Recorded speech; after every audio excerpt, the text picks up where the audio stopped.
My beloved child, stop for a moment and let everything else wait. Do not rush to the next voice. Do not let another notification pull you away. There is something I want to place gently before your heart, and you will miss it if you keep moving at the speed that has been exhausting you. You are not here by accident. This moment did not arrive empty. It carries a question, a recognition, and an invitation. My beloved child, what if the good you have been asking for has not been absent? What if it has been closer than you realized, waiting not for a perfect day, but for a heart that can receive it again? You have been wondering why life has felt so flat. You have watched mornings arrive without color. You have completed responsibilities, answered people, carried burdens, and kept moving. From the outside, you looked capable. Inside, something became quieter. Not dead, not ruined, quiet. And because the quiet lasted so long, you began calling it normal. My beloved child, I need you to hear this before anything else. You are not broken. You are not ungrateful. You are not difficult to love. You are not someone goodness avoids. Your heart learned how to protect itself by feeling less. That protection helped you survive seasons you did not know how to carry. But what once protected you may now be keeping joy, rest, love, and even my nearness at a distance. This is why I asked you to stop. Not because a magical event is guaranteed to happen on a particular day. Not because your whole life will change without your participation. I asked you to stop because you have been moving past your own soul. You have been living as though endurance is the same as being alive. It is not. My beloved child, remember Elijah beneath the tree after he had spent himself completely. He was not given a lecture first. He was not told to prove stronger faith. He was allowed to rest. He was given food. He was met in his weakness before he was asked to move again. There are moments when the holiest thing you can do is stop pretending you are fine. There are moments when receiving begins with admitting that you are tired. You may have thought your next breakthrough required more effort, more discipline, more prayer spoken with greater intensity, more strength. But what if the next step is not more force? What if it is honest stillness? What if the door you have been pushing does not open through pressure, but through becoming quiet enough to recognize another way? My beloved child, there is a part of you that remembers what it felt like to receive a simple day, a patch of sunlight across the floor, a familiar voice, a cup held in both hands, a song that reached somewhere deep, a moment when you were not measuring, comparing, calculating, or preparing for disappointment. You did not need a miracle to feel alive. You only needed to be present. That part of you is not gone. It has been covered. It has been guarded. It has been waiting. And today I am not asking you to force it awake. I am asking you to notice that it is still there. My beloved child, the world taught you to move quickly past tenderness. Disappointment taught you to lower your expectations. Responsibility taught you to ignore what you felt. Pain taught you not to open too widely. You became efficient. You became dependable. You became the person everyone could call. But somewhere in that strength, your own inner room became dim. You kept the lights on for everyone else while forgetting to look at the lamp within you. This message is not here to shame you for that. It is here to name it. Because what can be named can be understood. What can be understood can be cared for. And what can be cared for can begin to change. My beloved child, there are two ways to look at the season you are in. One says nothing is happening, nothing has changed. I have waited too long. The other says something in me is becoming honest. I can finally see the tiredness I used to hide. I can finally admit that the gray is not my identity.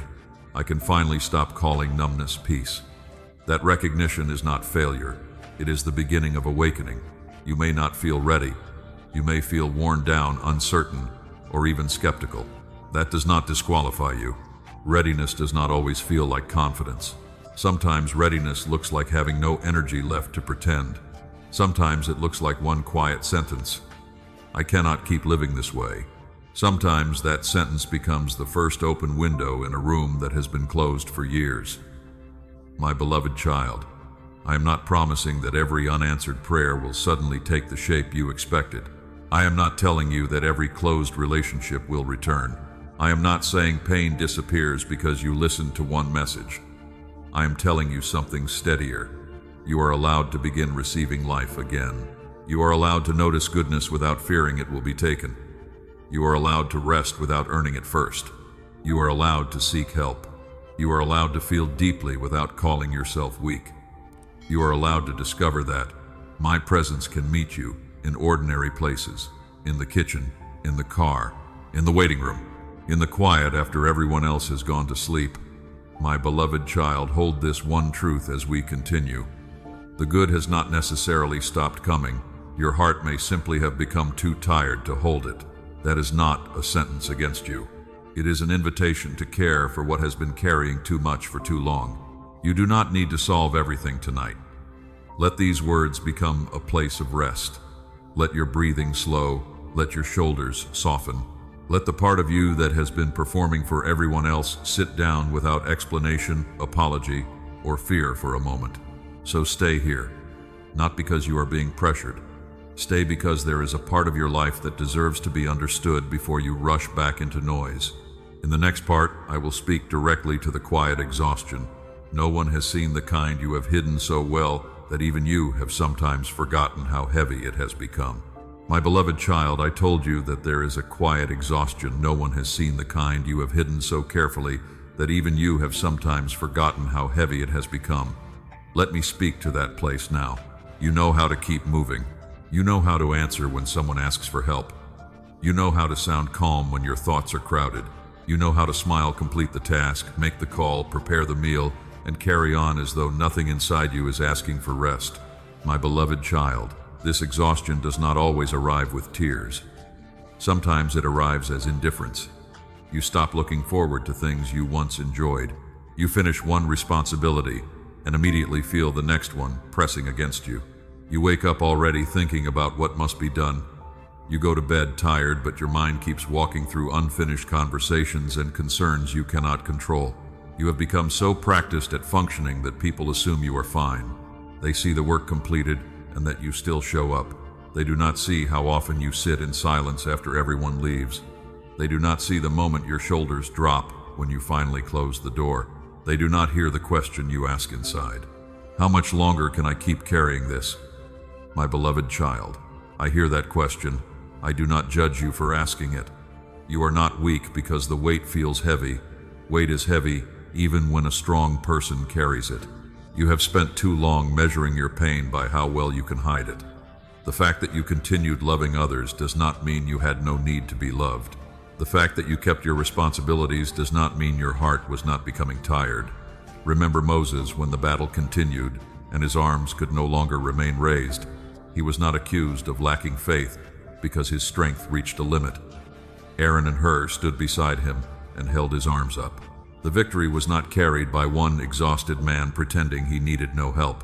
It came through shared support.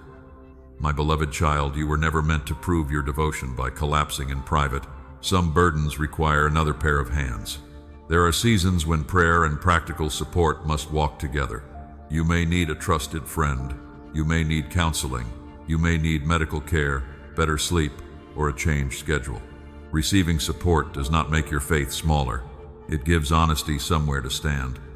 My beloved child, notice the ways exhaustion has changed your days. Perhaps colors seem less vivid. Music reaches you less deeply. Good news creates only a brief reaction before worry returns. A kind word touches the surface but does not settle inside. You may feel guilty when something good happens because you cannot respond as expected. Do not call yourself ungrateful. A tired heart sometimes receives quietly. It may need time before warmth can travel all the way through.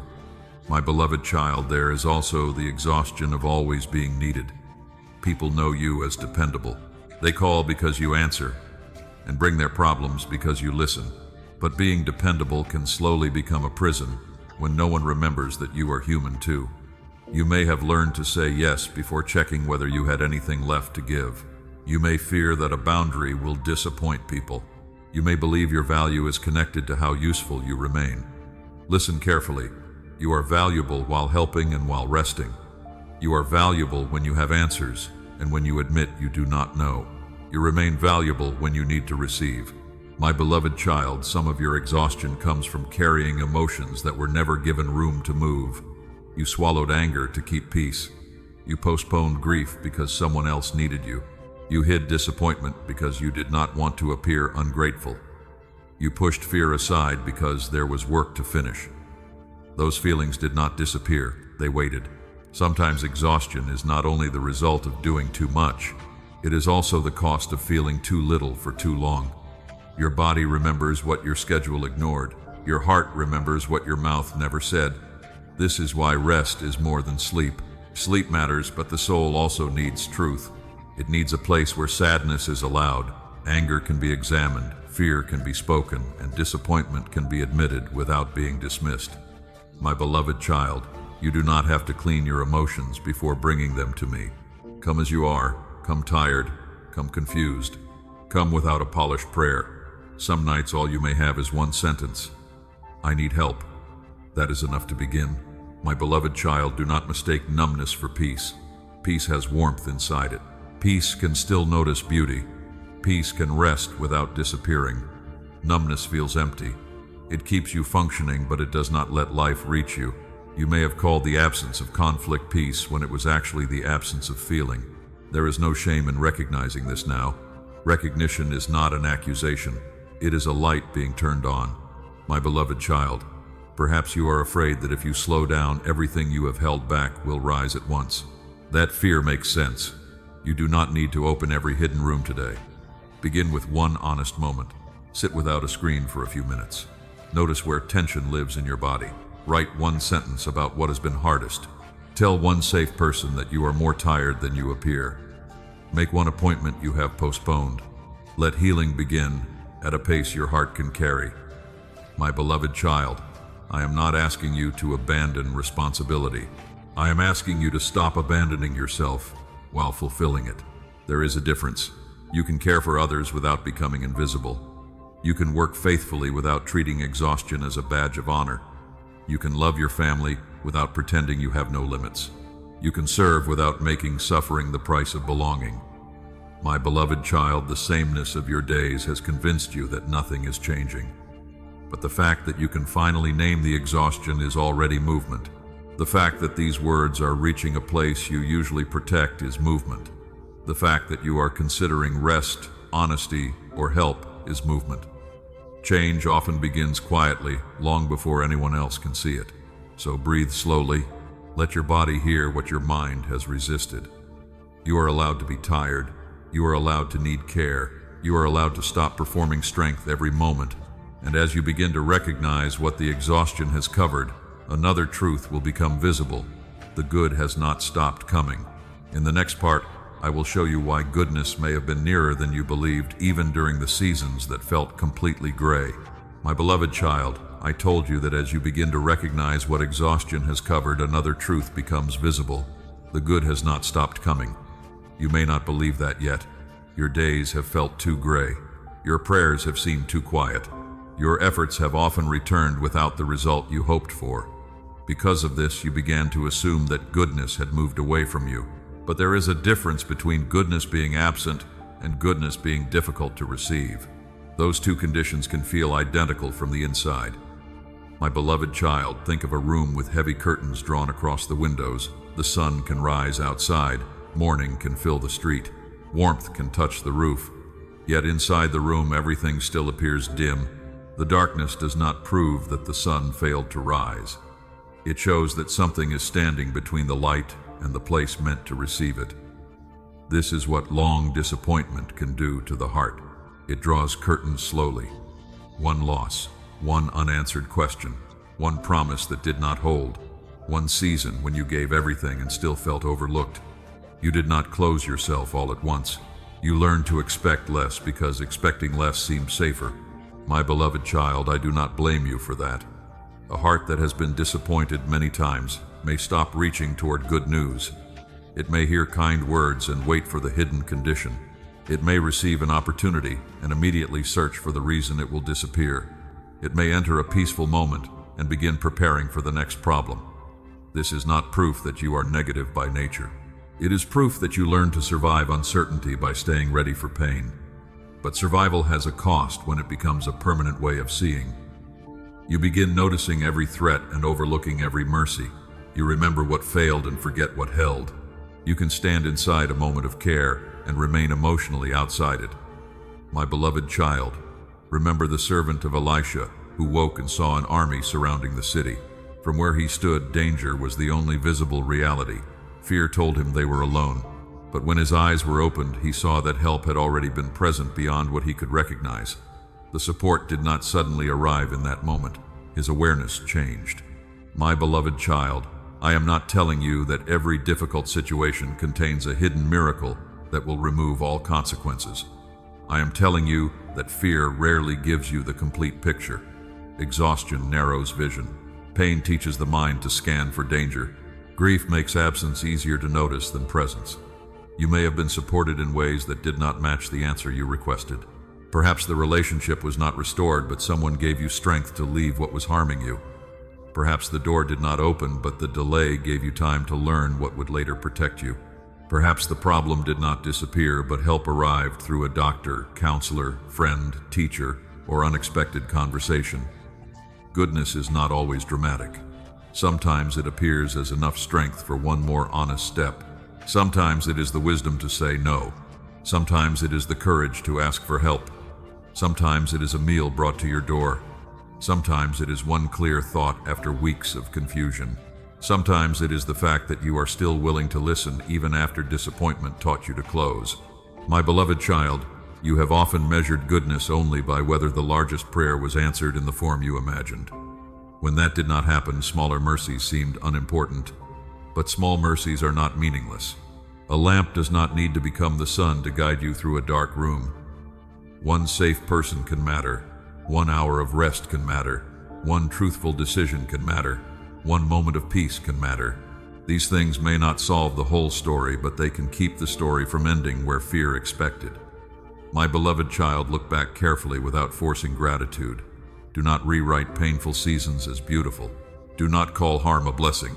Simply ask what helped you remain, who listened when you expected judgment, what closed door kept you from entering something unhealthy, what lesson became clear only later, what strength appeared that you did not know you had, what practical support met you at the right moment. This kind of remembering does not deny grief. It gives grief a wider landscape. It allows sorrow and mercy to stand in the same history. My beloved child, there may be good that reached you, but did not stay long enough to become part of your inner evidence. A compliment touched you for a moment, then the old accusation returned. A peaceful morning came, but worry erased it by noon. Someone showed loyalty, yet betrayal from years ago still spoke louder. This does not mean the good was false. It means your tired heart had difficulty holding it. You do not need to shame yourself for that either. Reception can be relearned slowly. Begin by letting one good thing finish its journey into you. When someone is kind, pause before dismissing it. When a moment feels peaceful, do not immediately ask how long it will last. When your body relaxes, notice that relaxation without demanding more. When help appears, receive it without rushing to prove you never needed it. My beloved child, do not rush this practice. A heart that spent years bracing for disappointment will not soften because it was commanded. Let safety be rebuilt through repetition. Notice one mercy today, another tomorrow, and allow each one to remain long enough to become remembered evidence inside your life. My beloved child, goodness becomes easier to recognize when you stop requiring it to arrive perfectly. People may care for you imperfectly. Progress may come unevenly. Rest may be interrupted. Healing may involve setbacks. An answer may solve one part while leaving another uncertain. Do not reject real help because it is incomplete. Incomplete goodness can still be good. My beloved child, you may also need to become part of the goodness you have been waiting to see. Send the message, prepare the meal, offer the apology, make the appointment, create the boundary. Speak kindly to yourself. Open the curtain. Faith is not only waiting for light to enter. Sometimes faith is moving what has blocked the window. My beloved child, the good has not stopped coming. It may have arrived quietly. It may have worn a form you did not expect. It may have been too small for your exhausted mind to record. It may have been present beside grief rather than replacing it. But it has not disappeared completely. And as you begin to notice this, you will need to understand something even deeper. The difficulty receiving goodness is not your identity. It is a condition your heart learned, and what was learned can begin to change. In the next part, I will show you why this condition is not who you are. My beloved child, I told you that the good has not stopped coming, and that the difficulty receiving it is not your identity. This is a condition, not who you are. You have lived with the gray for so long that you began to use it as a name. You said, I am cold, I am distant, I am difficult to reach, I am no longer capable of joy, I am simply this kind of person. But my beloved child, those sentences were conclusions made inside exhaustion. They were not the whole truth. A heart can become guarded without becoming empty. A person can feel numb without losing the capacity to love. A season can make you quiet without rewriting your nature. You are more than the state you learn to survive in. My beloved child, think of a garden in winter. The branches appear still. The soil looks lifeless. Nothing blooms. Someone passing quickly might say the garden is dead, but beneath the surface, roots are still holding. Life has not vanished. It has withdrawn into protection. The season changed what could be seen, but it did not erase what was planted. This is closer to what happened inside you. You did not stop being capable of joy. Joy moved deeper when life became unsafe. You did not stop loving. Love became careful. You did not lose tenderness. Tenderness learned to hide behind strength. My beloved child, remember Gideon when he was found hiding in the winepress. He did not see himself as brave. He saw danger, weakness, and limitation. Yet I addressed him by what was still alive within him, not only by what fear had made visible. The place where he was hiding did not become his identity. It described his condition in that moment. It did not define his future. My beloved child, you have also mistaken hiding places for names. You called caution wisdom when it had become fear. You called isolation peace when it had become protection. You called constant responsibility maturity when it had become self-neglect. You called numbness strength because feeling deeply once cost you too much. These responses may have helped you continue. They may have kept you functioning, but they are not the deepest truth about you. My beloved child, a condition can explain behavior without becoming a permanent sentence. Exhaustion may explain why you withdrew. Grief may explain why celebration felt difficult. Anxiety may explain why your mind searched every room for danger. Disappointment may explain why you doubted kindness. Understanding these patterns does not excuse harm. It gives you a truthful place from which to change. You can take responsibility without turning one behavior into your entire identity. You can say, I spoke harshly because I was overwhelmed and I need to repair it. You can say, I avoided help because I was afraid, and I am ready to try differently. You can say, I stayed too long because I did not trust my own judgment, and I am learning now. My beloved child, shame speaks in permanent language. It says always, never, everyone, no one. It says this is simply who you are. Truth is more specific. Truth says this pattern began somewhere. This reaction has a reason. This wound needs care. This choice can be corrected. Specific truth opens doors that vague condemnation keeps closed. My beloved child, listen to the names you repeat when no one else can hear. Do you call yourself lazy when you are depleted? Do you call yourself weak when you are grieving? Do you call yourself difficult because you finally need boundaries?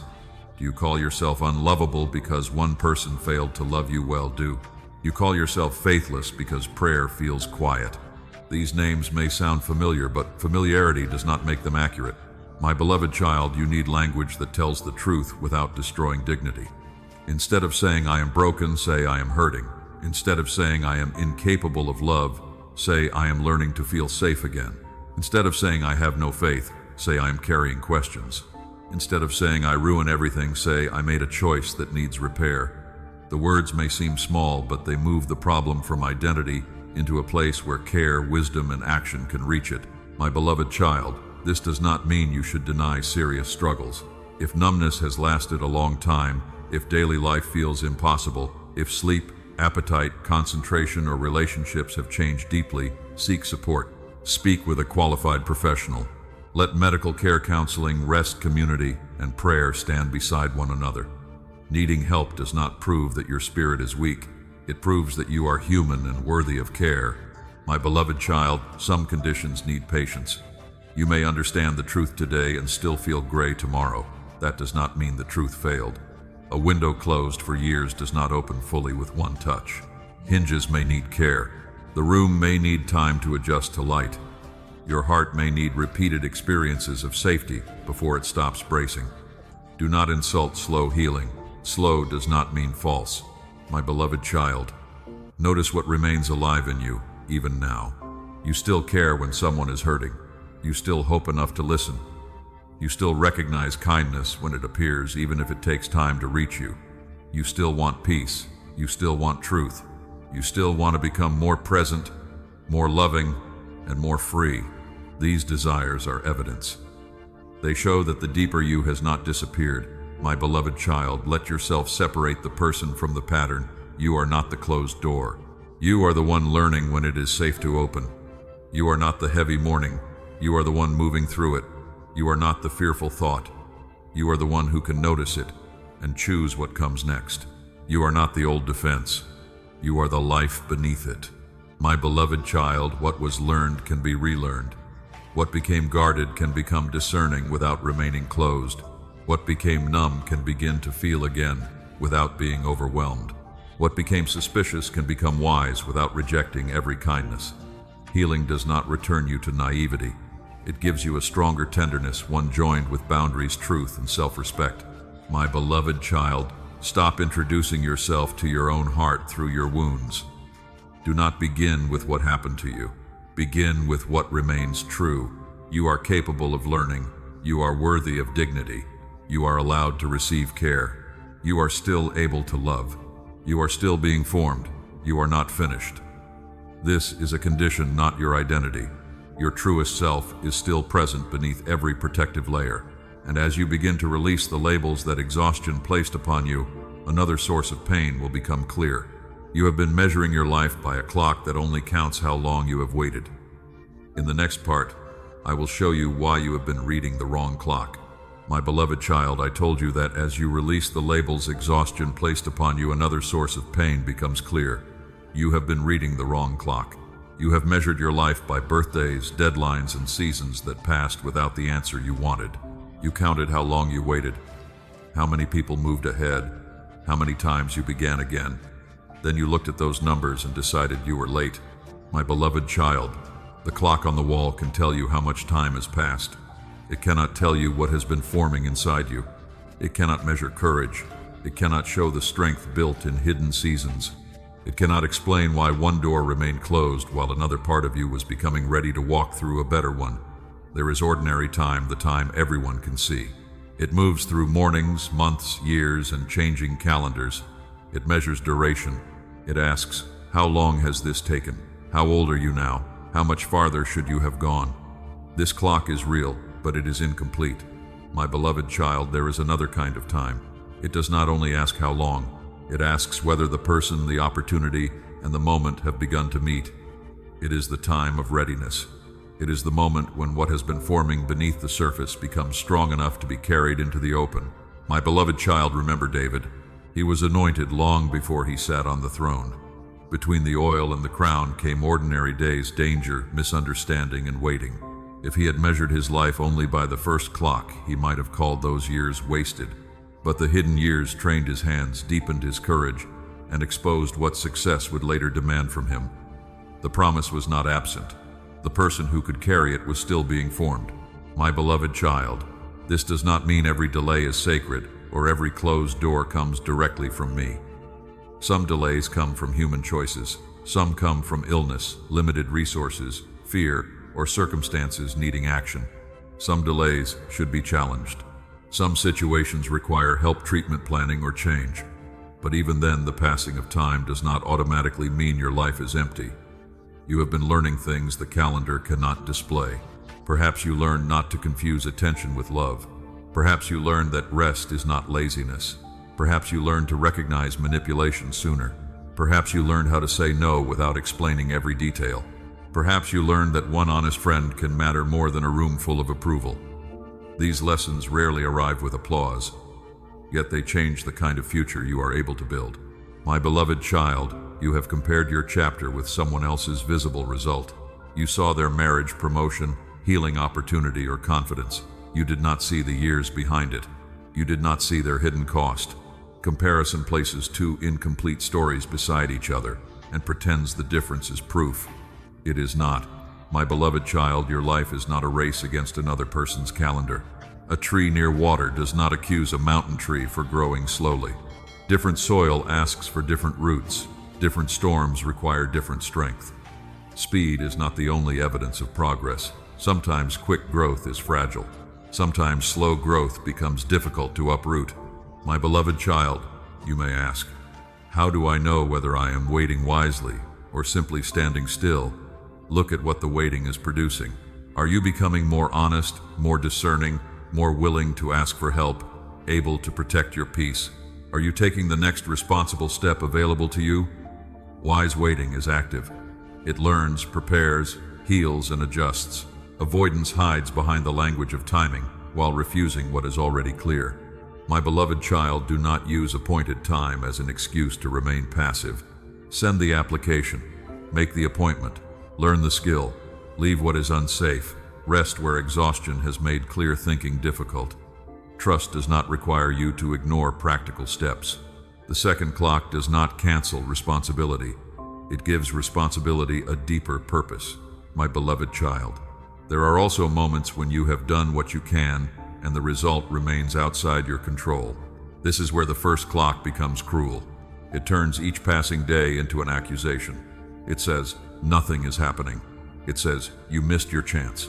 It says, everyone else has moved on. But the absence of visible change is not proof of complete inactivity. Roots deepen without noise.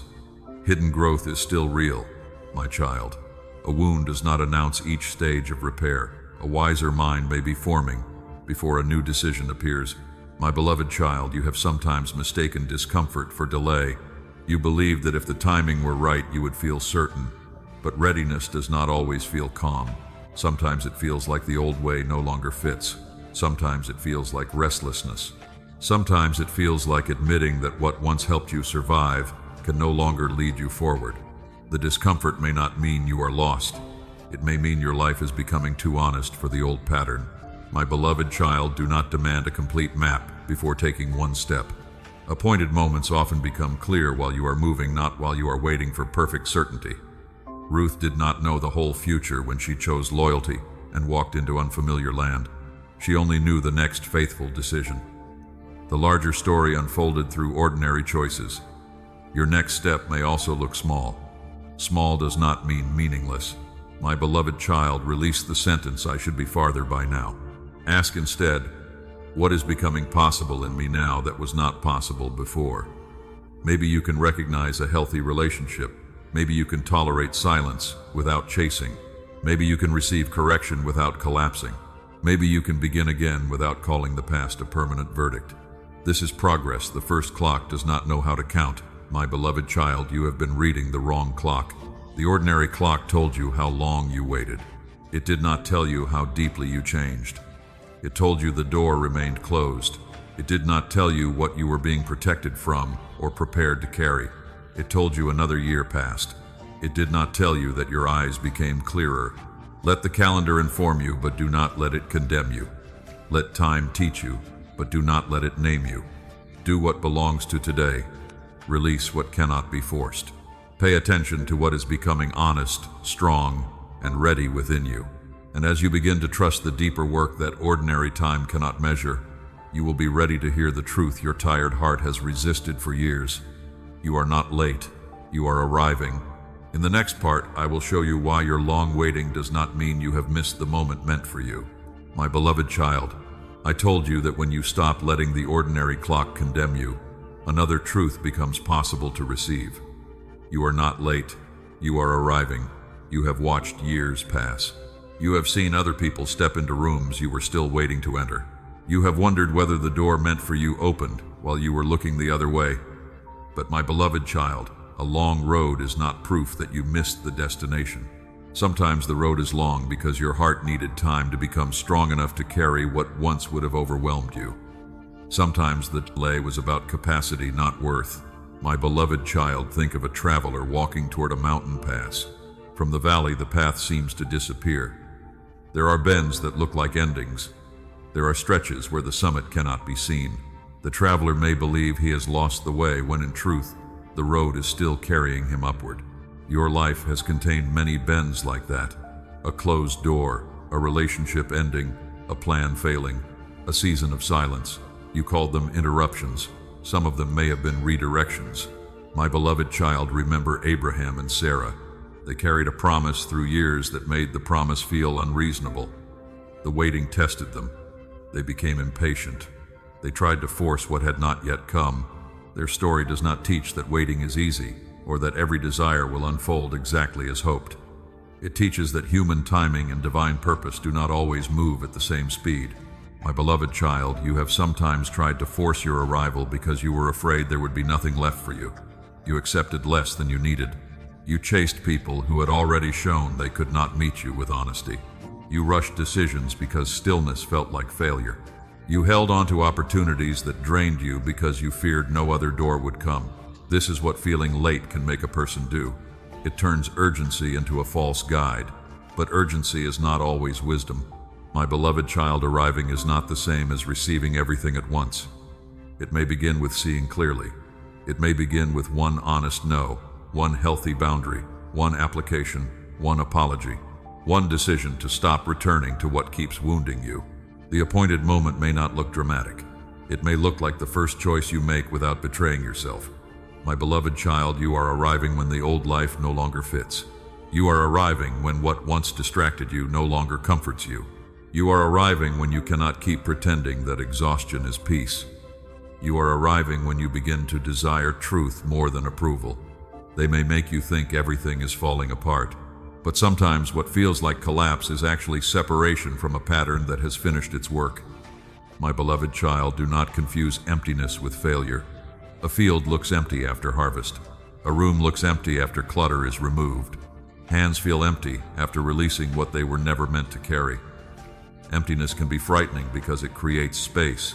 It is where something new can finally be received without being crowded by what has already caused harm. My beloved child, you may feel less certain now than you did years ago. That does not always mean you have become weaker. Sometimes certainty was built on assumptions that no longer hold. Maturity asks harder questions. It notices complexity. It stops calling every open door good and every closed door punishment. You may feel less sure because you are becoming more honest. Honesty often feels less comfortable before it becomes more peaceful. My beloved child, your arrival may also be quiet. There may be no applause. No one may notice that you responded differently. No one may celebrate that you finally rested. But hidden decisions still move a life. A door can open inward before anything changes outside. My beloved child, stop measuring arrival only by visible success. You can arrive at wisdom before you arrive at opportunity. You can arrive at self-respect before you arrive at a healthy relationship.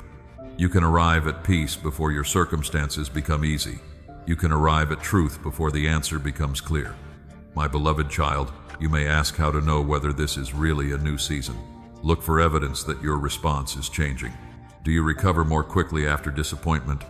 Do you notice manipulation sooner? Can you sit with uncertainty without immediately chasing relief? Can you receive kindness without assuming it must be earned? Can you admit you are tired before your body forces you to stop? My beloved child, do not despise gradual change. A sunrise does not leap from darkness into full noon. Light enters slowly. Edges become visible. Shapes return. Color follows. Your healing may work the same way. First you notice the gray, then you question it, then you begin making room for something different. The fact that the whole sky has not changed does not mean dawn has not begun. Even now, the patience, clarity, and courage growing quietly within you are evidence that the journey has been carrying you forward, even when progress remained almost invisible. My beloved child, you are not required to feel ready before you move.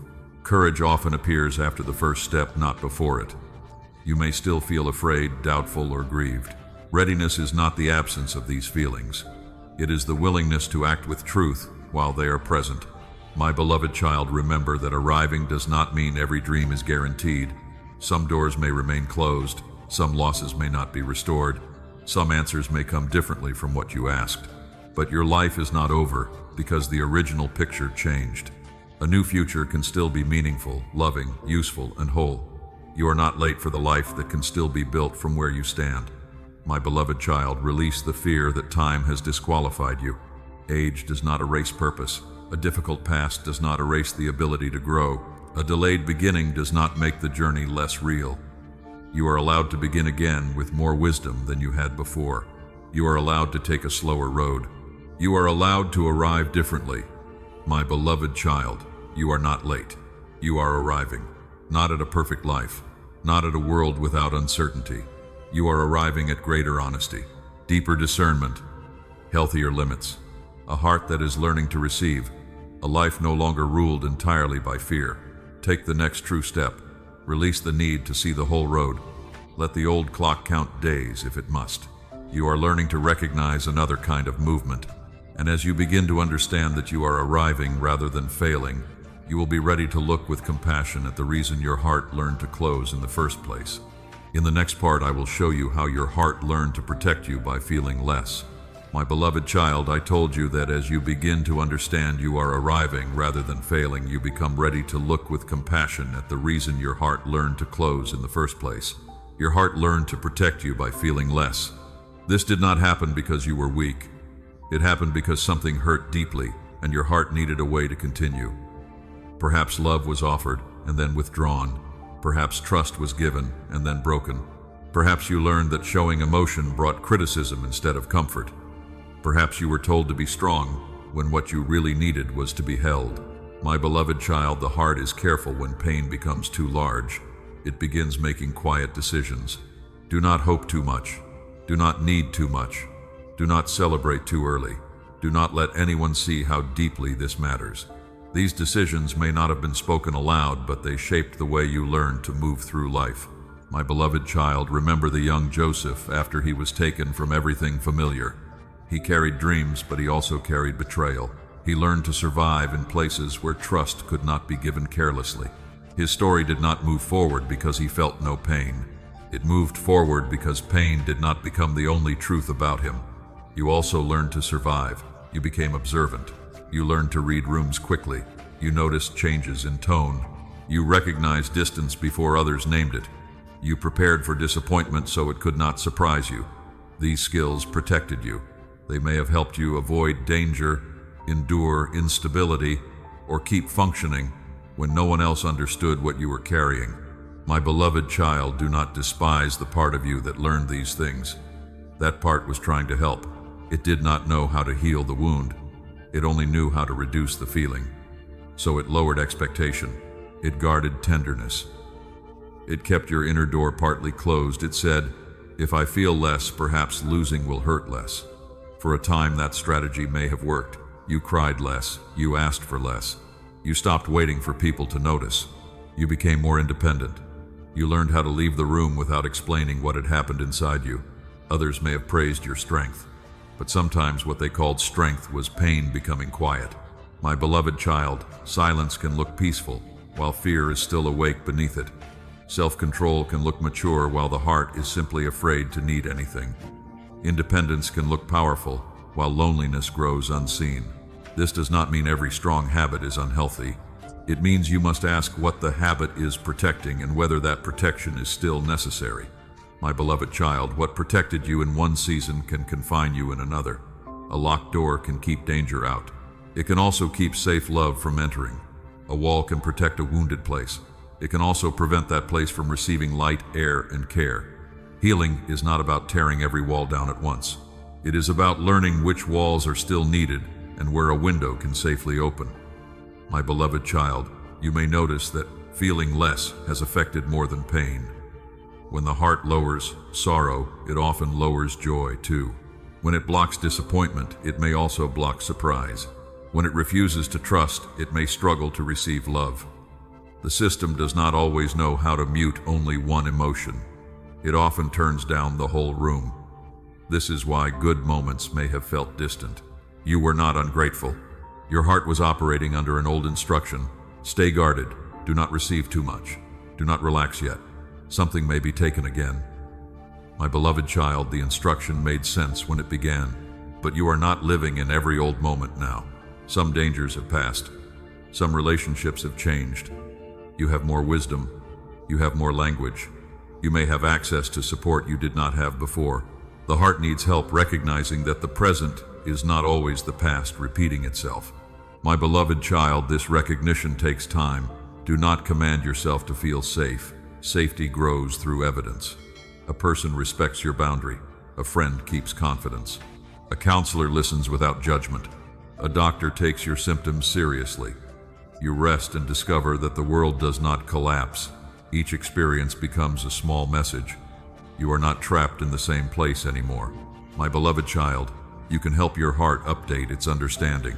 When fear rises, ask what year the fear thinks it is.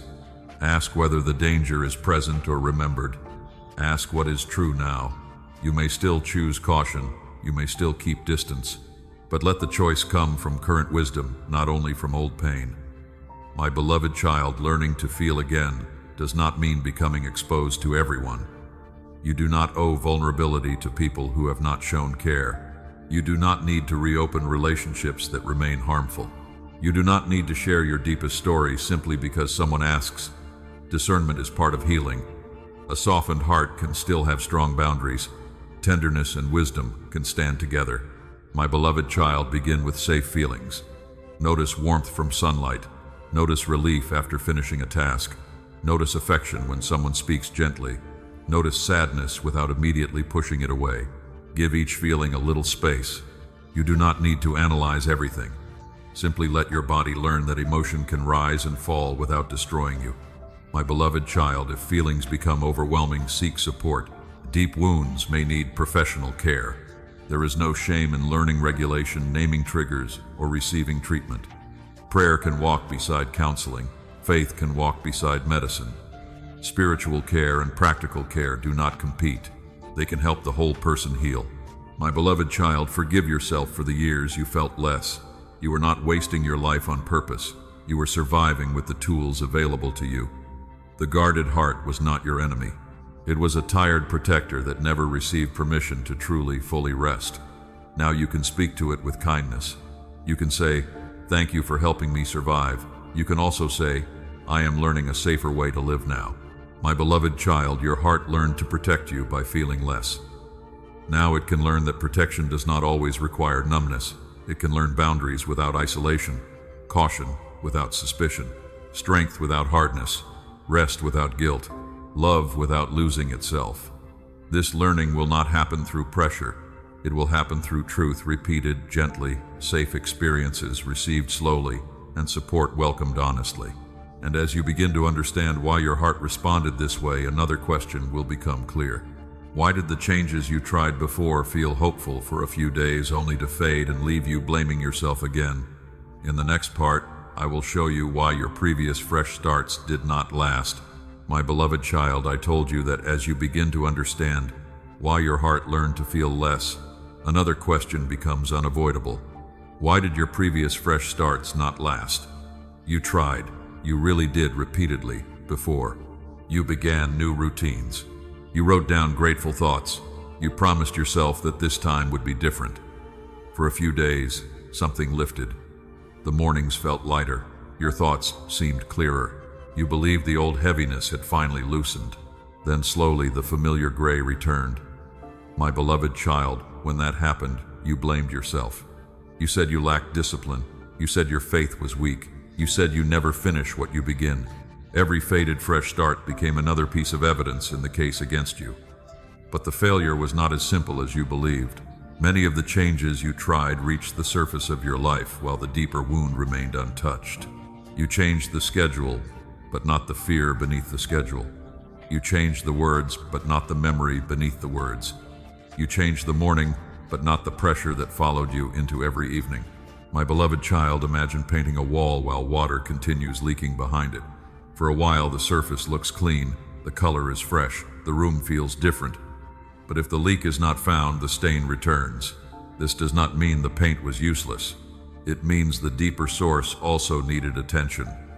Your previous attempts may have brought real relief. Do not call them fake. They showed you that change was possible, but they were asked to carry more than they could hold. A gratitude list cannot repair every wound. A morning routine cannot replace rest. Positive words cannot make an unsafe relationship safe. A new goal cannot silence grief that has never been allowed to speak. My beloved child, remember the man who built his house on sand. The problem was not that the house looked weak. It may have looked beautiful before the storm. The problem was the foundation. When pressure came, what had not been rooted deeply enough could not remain standing. Your fresh starts were often like that. You built new habits on top of an exhausted foundation. Then life became difficult, and the foundation responded in the only way it knew. It returned to survival. My beloved child, survival patterns are not removed by inspiration alone. Inspiration can open a door. It can give you energy. It can remind you of what is possible. But once the emotional moment passes, the nervous system returns to what feels familiar. Familiar does not always mean healthy. It simply means known. The old pattern may have felt safer because your heart had practiced it for years. This is why change can feel dangerous even when it is good. Rest may feel irresponsible. Receiving care may feel uncomfortable. Hope may feel foolish. A healthy boundary may feel cruel. Your mind may understand the new direction, while your body still expects the old consequence. My beloved child, you did not fail because this tension appeared. You were trying to build a new life, while part of you was still watching for an old danger. Healing requires patience with both parts, the part that wants freedom and the part that fears what freedom might cost.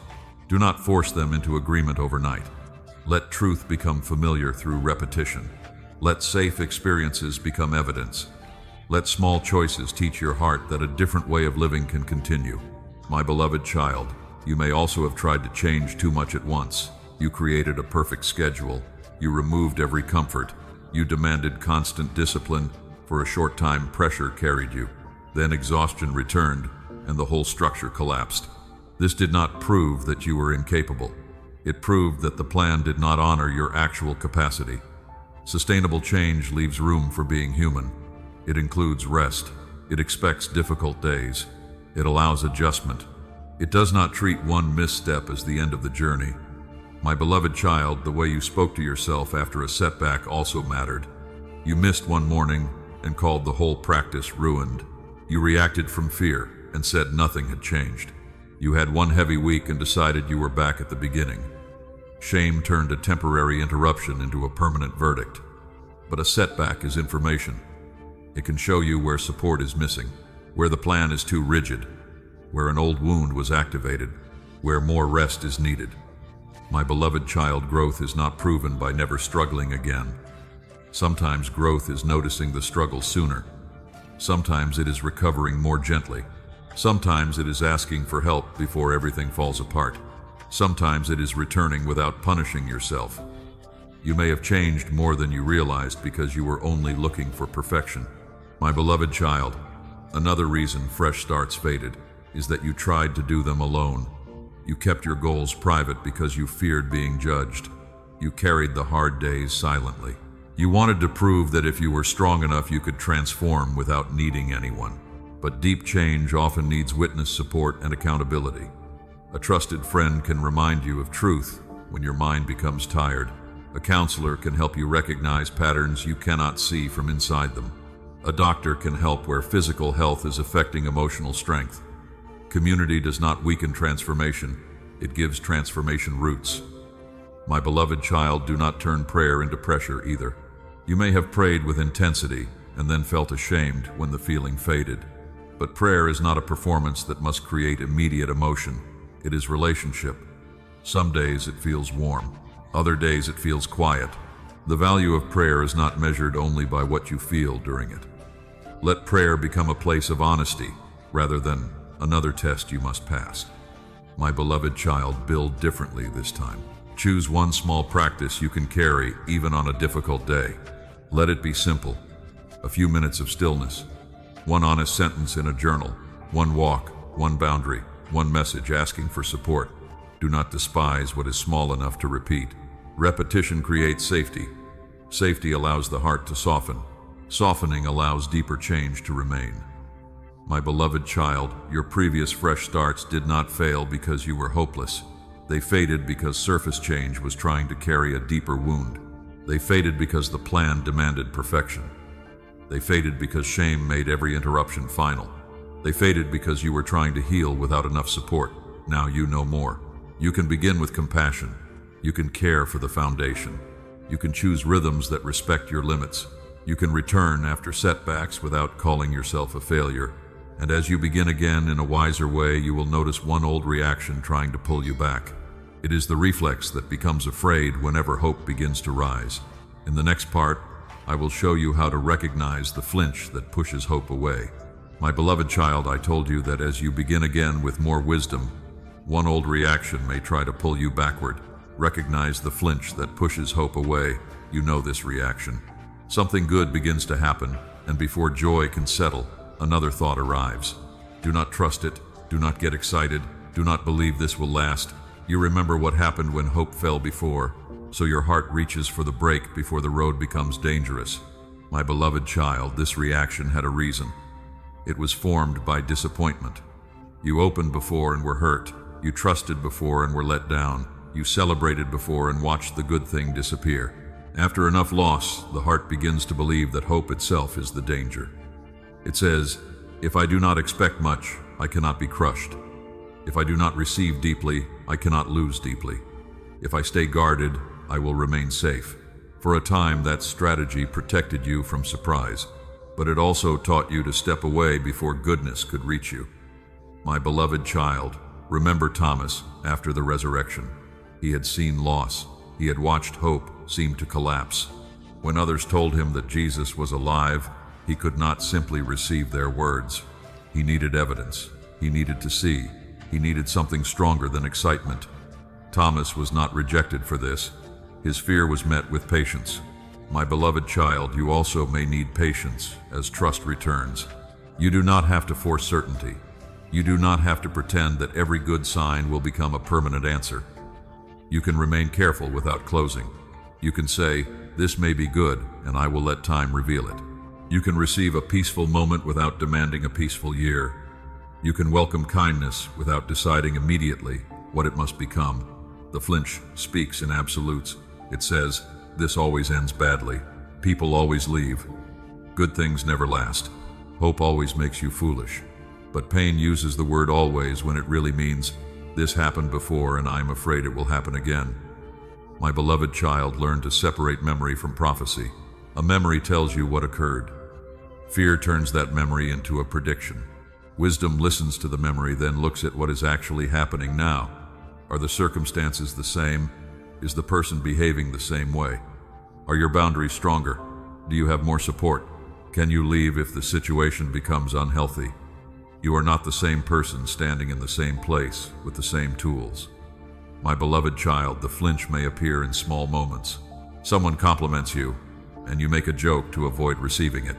A person offers help, and you refuse before considering whether you need it.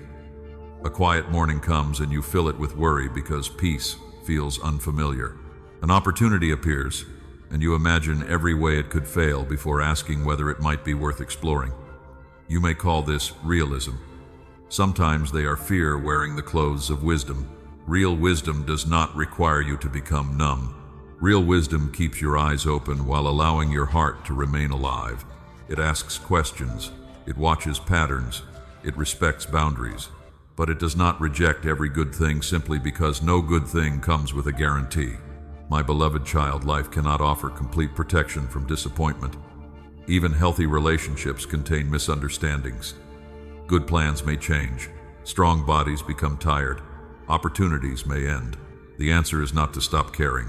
The answer is to care with discernment, support, and room for reality. A heart that never risks sorrow also loses access to joy. My beloved child, notice what happens in your body when hope rises. Perhaps your chest tightens. Your stomach becomes uneasy. You feel the urge to distract yourself. You begin searching for problems. Do not judge them. Pause. Place your feet on the ground. Breathe slowly. Say something good is near, and part of me is afraid. Naming the fear helps you remain present without obeying it. My beloved child, you do not need to argue with every fearful thought. You do not have to prove everything will work out. Simply answer with what is true now. This moment is safe enough to notice. This person has respected my boundary so far. This opportunity deserves careful thought. This kindness can be received without creating a debt. This peace is real, even if it is temporary.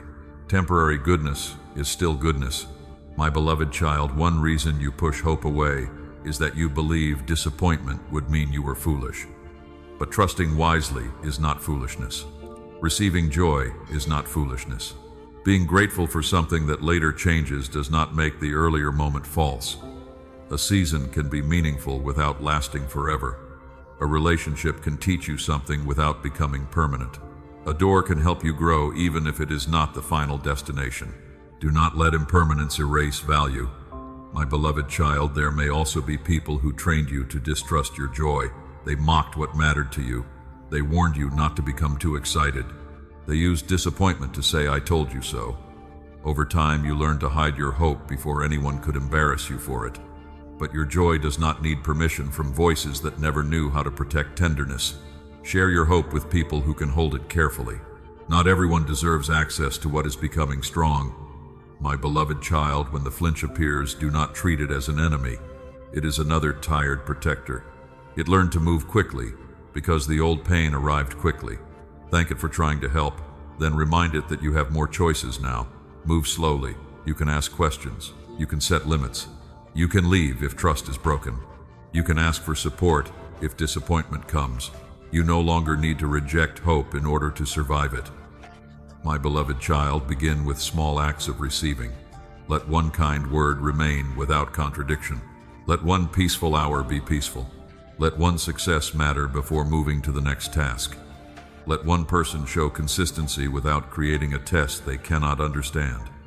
You are teaching your heart that receiving does not mean surrendering wisdom. It means allowing truth to arrive before fear closes the door. My beloved child, recognize the flinch that pushes hope away. Do not shame it. Do not obey it automatically. Name it. Pause. Look at the present. Choose the response that fits what is true now, not only what happened before. Hope does not need to become perfect certainty. It only needs enough space to breathe. And as you begin to stop turning every hopeful moment into a warning, you will notice another habit that has been waiting beneath the fear. You have been putting yourself on trial every time hope faded, every time you reacted, and every time healing moved slowly. In the next part, I will show you how to close the courtroom inside your chest. My beloved child, I told you that as you stop turning every hopeful moment into a warning, another habit begins to reveal itself. You have been putting yourself on trial. Close the courtroom inside your chest. You know that room.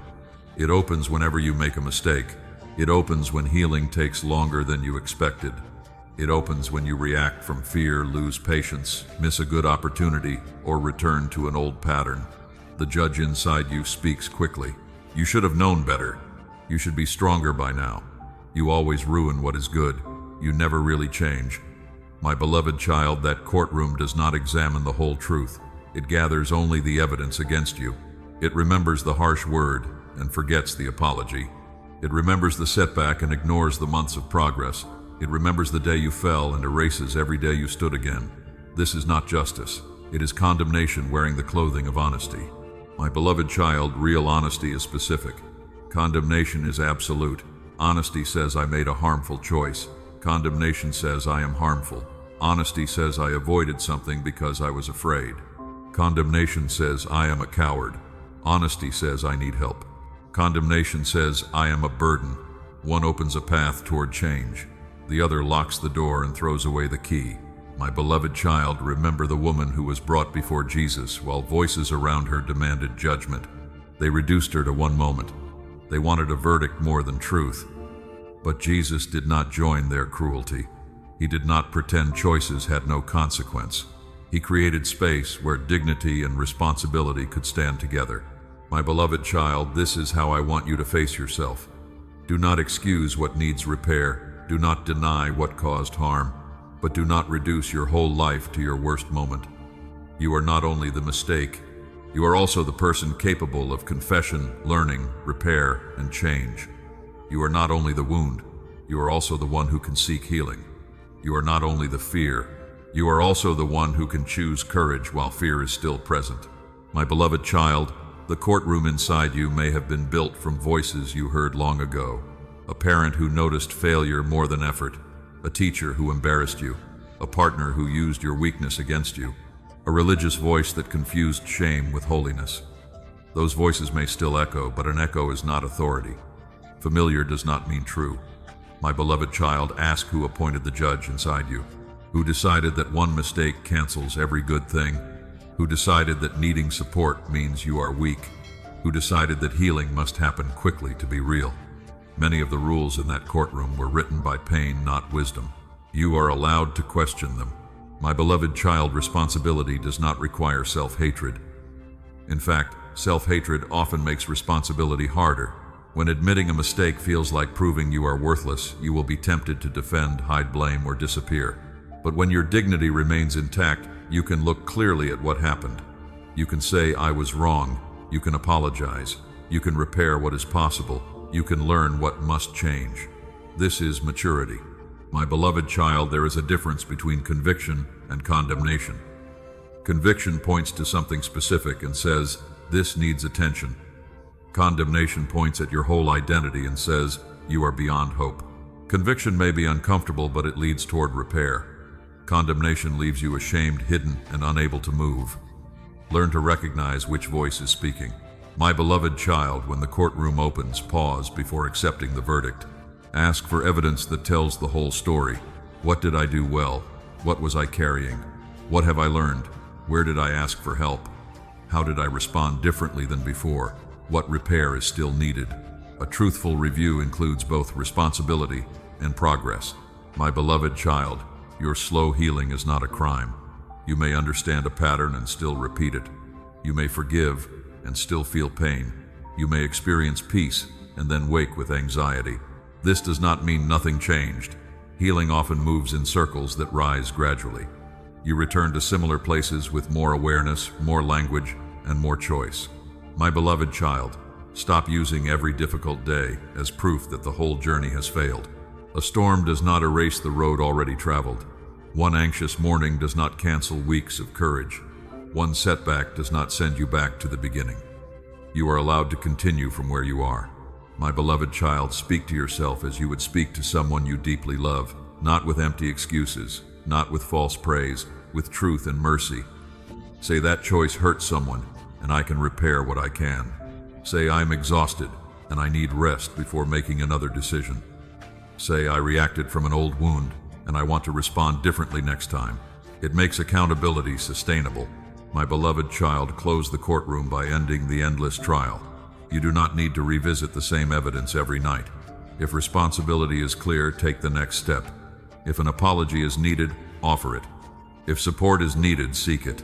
If the matter cannot be changed, grieve it and release the demand to punish yourself forever. Endless punishment does not restore the past. It only steals the present. My beloved child, there may be consequences you still need to face. Closing the courtroom does not mean escaping them. It means facing them without turning them into proof that you have no worth. You can be corrected and still remain loved. You can carry regret without building your identity around it. You can learn from pain without becoming loyal to shame. My beloved child, let mercy have a voice in the room. Mercy does not erase the lesson. It gives the lesson somewhere healthy to live, so wisdom can grow without destroying your spirit. Let truth speak completely. Let responsibility stand. Then let the trial end. You are not required to keep yourself emotionally imprisoned to prove you understand what happened. Growth is better evidence than self-punishment. Repair is better evidence than shame. A changed pattern is better evidence than another sleepless night of accusation. My beloved child, close the courtroom inside your chest. Take the robe from the cruel judge. Open the windows. Let light touch the evidence that was hidden. You are not innocent of every mistake, but neither are you guilty of every accusation fear has made. You are a human being, learning, healing, failing, returning, and becoming wiser. That is the whole truth. And as the courtroom grows quiet, you will finally have space to notice something you could not hold while condemnation was speaking. Goodness has reached you more often than your memory admits. In the next part, I will show you why the good you received was never fully stored. My beloved child, I told you that as the courtroom inside your chest grows quiet, you finally gain space to notice something condemnation kept hidden. The good you received was never fully stored. You have remembered pain with sharp detail. You remember the words that cut, the door that closed, the person who left, the night you could not sleep. But when you search your memory for kindness, provision, or peace, the images often appear faint. This does not mean goodness was absent. It means your tired heart did not always know how to hold it. My beloved child, when a person lives in survival for a long time, the mind becomes trained to notice danger first. It remembers what might threaten safety. It studies the tone that changed. It watches for distance. It stores disappointment carefully because disappointment may need to be avoided later. This ability can protect you, but it can also make quiet goodness pass through without leaving a deep mark. A painful comment may stay for years. A sincere compliment may disappear by evening. One betrayal may become proof that no one is trustworthy. 100 small acts of loyalty may be forgotten because they did not demand immediate attention. My beloved child, this is not ingratitude. It is the way an exhausted heart allocates its attention. Danger feels urgent. Goodness feels optional. So the painful moment gets written in dark ink while the peaceful one is recorded in pencil. Over time, your history begins to look harsher than it truly was.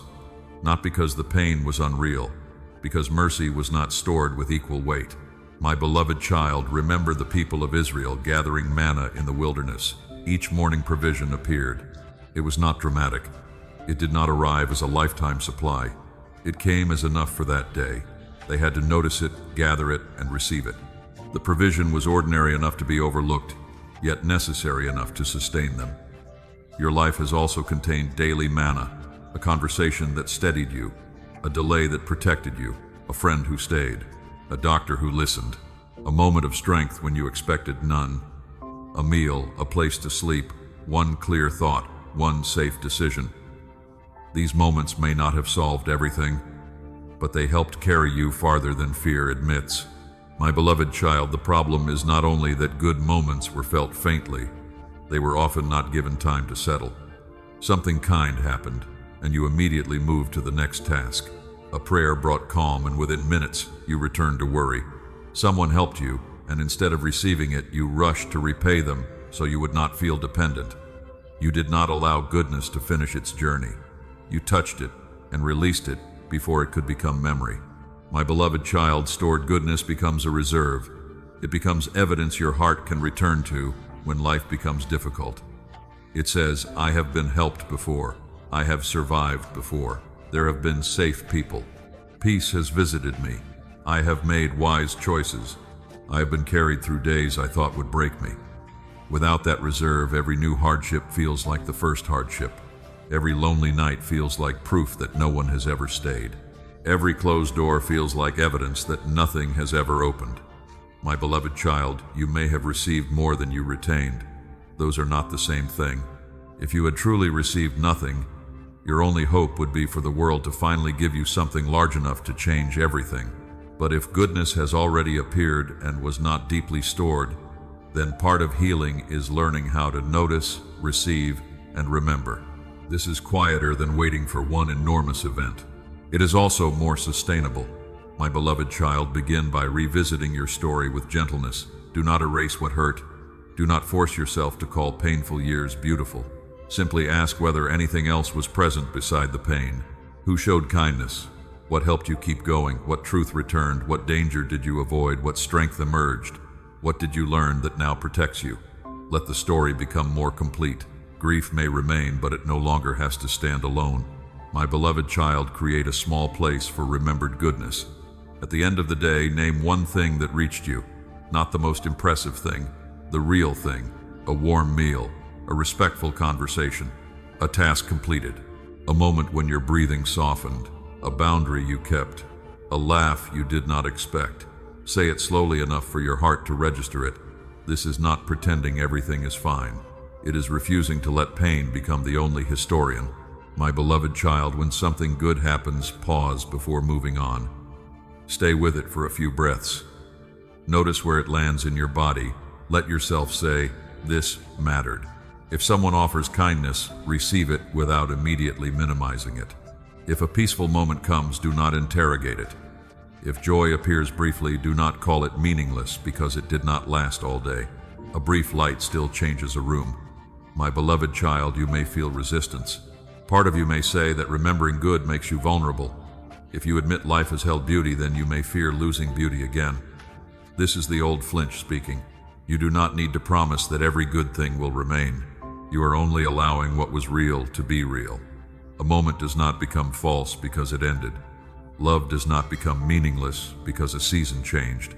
My beloved child, there may also be memories that return slowly. A kindness from years ago, a teacher who believed in you, a neighbor who helped your family, a season you called wasted that quietly formed patience. Do not force these memories. Let them come naturally. When they appear, welcome them.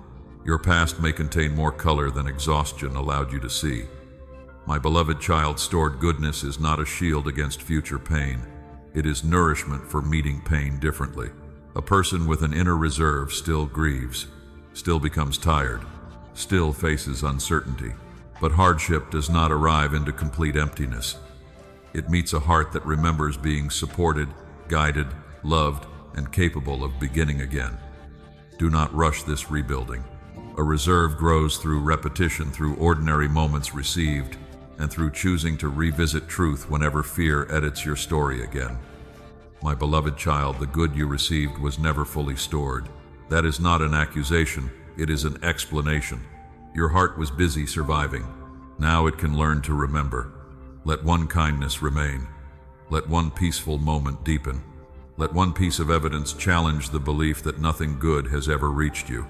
And as those forgotten mercies begin returning with their color intact, another feeling may rise before joy becomes steady. You may grieve the years when goodness passed near you without being fully felt. In the next part, I will show you why grief may come before joy returns. My beloved child, I told you that as forgotten mercies begin returning with their color intact, another feeling may rise before joy becomes steady. Grief may come before joy returns. You may not expect this. You may believe that healing should feel light from the beginning. You may think that once your heart starts opening, relief should arrive without tears. But sometimes the first thing a softened heart notices is how long it has been surviving. My beloved child, when feeling returns after a long season of numbness, it does not choose only the pleasant emotions. It may bring back tenderness, but also sadness. It may awaken gratitude, but also regret. It may help you notice beauty, while also revealing how many beautiful moments passed near you without being fully received. This does not mean something is going wrong. It may mean something inside you is finally becoming honest. My beloved child, think of a house that has been closed through a long winter. When the windows are opened, fresh air enters. But dust also becomes visible in the light. The light did not create the dust. It revealed what was already there. In the same way, renewed feeling may reveal grief that has waited quietly beneath your strength. My beloved child, remember Mary standing outside the tomb. She wept because love had suffered loss. Her tears were not proof that faith had disappeared. They were evidence that the relationship mattered. Even when hope was nearer than she understood, grief still needed room to speak. Your tears do not disqualify you from hope either. They may be part of the way your heart makes space for it. My beloved child, you may grieve the years when you felt absent from your own life. You may remember birthdays, conversations, achievements, or ordinary mornings that passed while you were emotionally far away. You may think, I should have appreciated more. I should have been more present. I should have known what I had. Do not use new awareness to punish the person you were then.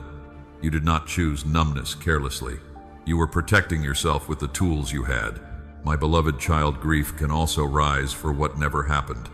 The apology that did not come, the childhood safety you needed, the relationship you hoped would become different, the years spent proving yourself to someone who never learned how to see you, the version of life you imagined but could not build. These losses deserve honesty. You do not need to call them small because someone else suffered differently. Pain does not become invalid simply because another story looks heavier.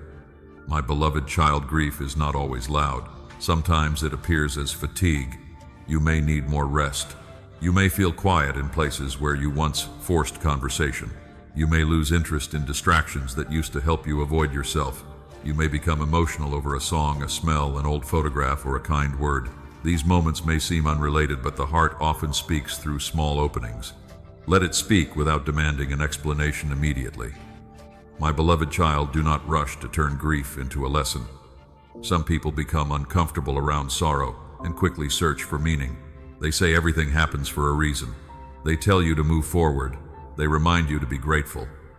But grief does not need to be corrected before it is heard.